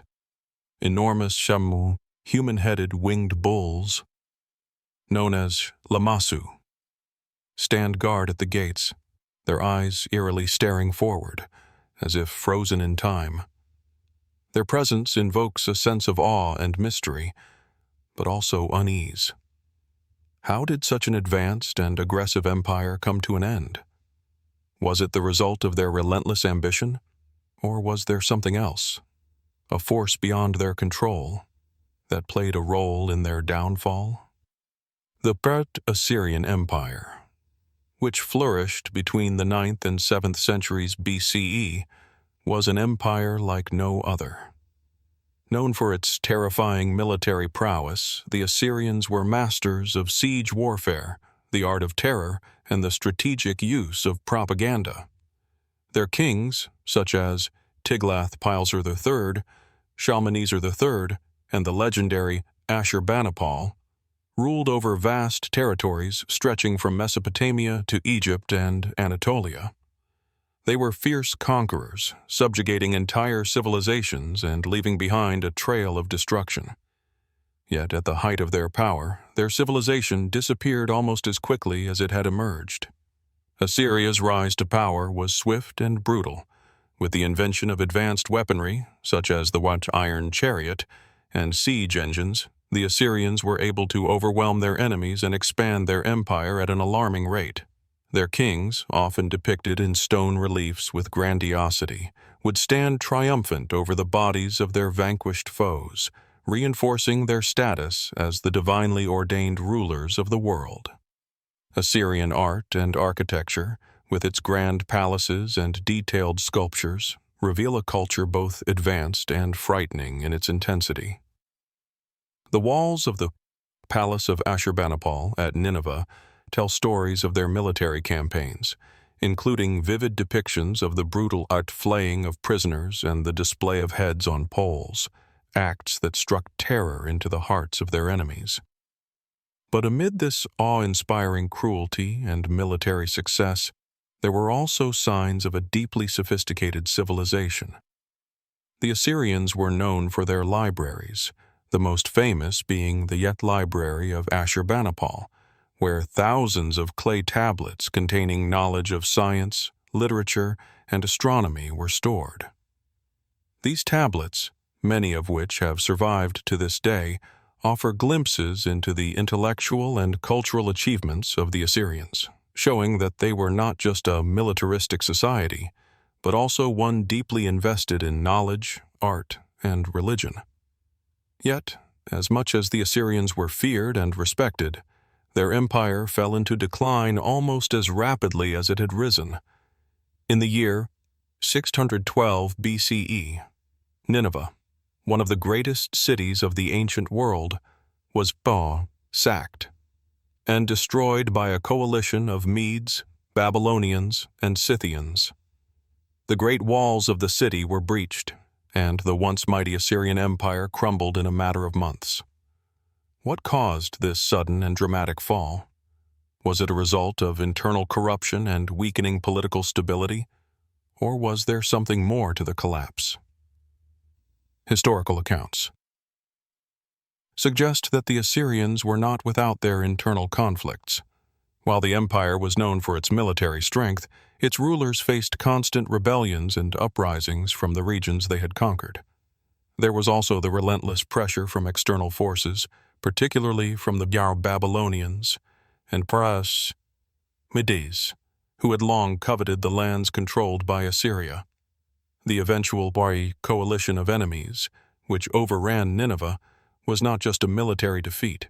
It marked the end of one of the most terrifying empires in history. But even this straightforward explanation doesn't seem to fully account for the dramatic collapse of the Assyrian Empire. The suddenness of the fall, the speed at which Nineveh was overtaken, and the relatively short time it took for the entire empire to disintegrate has led some to speculate that other, more mysterious forces might have been at work. Could there have been a natural disaster, perhaps a flood or an earthquake, that weakened Assyria from within, leading to its rapid downfall? The fact that Nineveh was located near the banks of the Tigris River, an area prone to flooding, adds an element of intrigue to this possibility. Some have even suggested that the Assyrian king's hubris, their belief in their invincibility, may have contributed to their downfall. In their desire to conquer and expand, the Assyrians may have stretched themselves too thin, overextending their resources and military forces.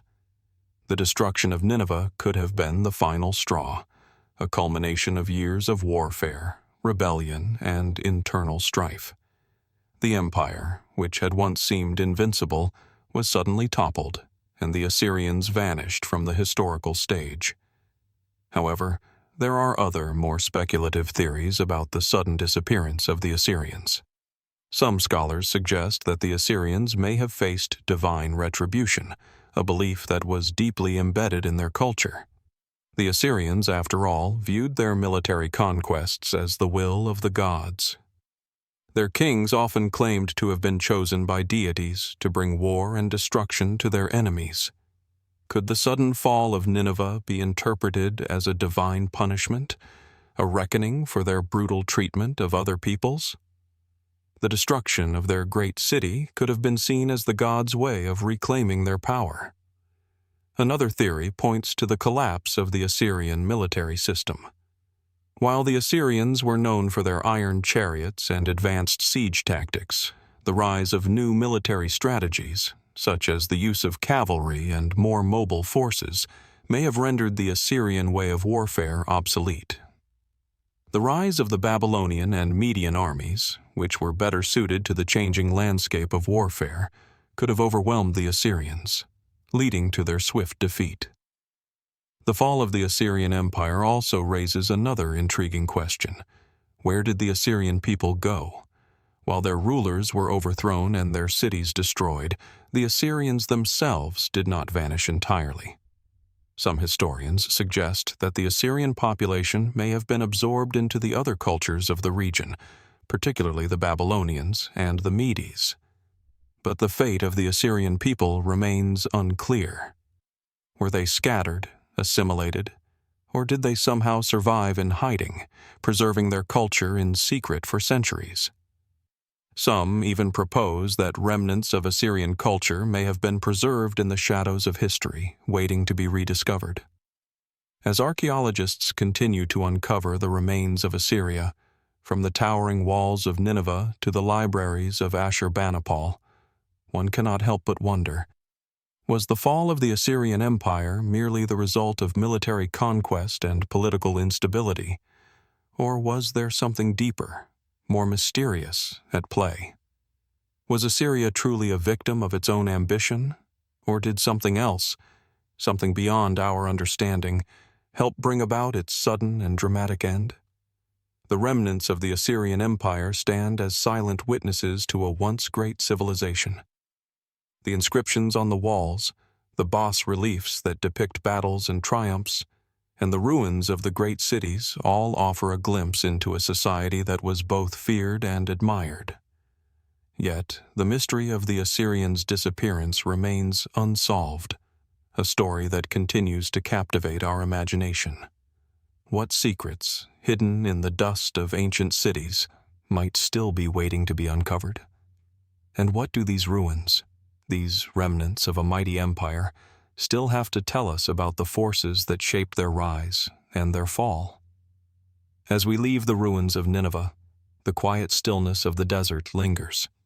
The Assyrians may be gone, but their legacy remains, etched in stone and whispered by the winds that sweep across the ancient land they once ruled.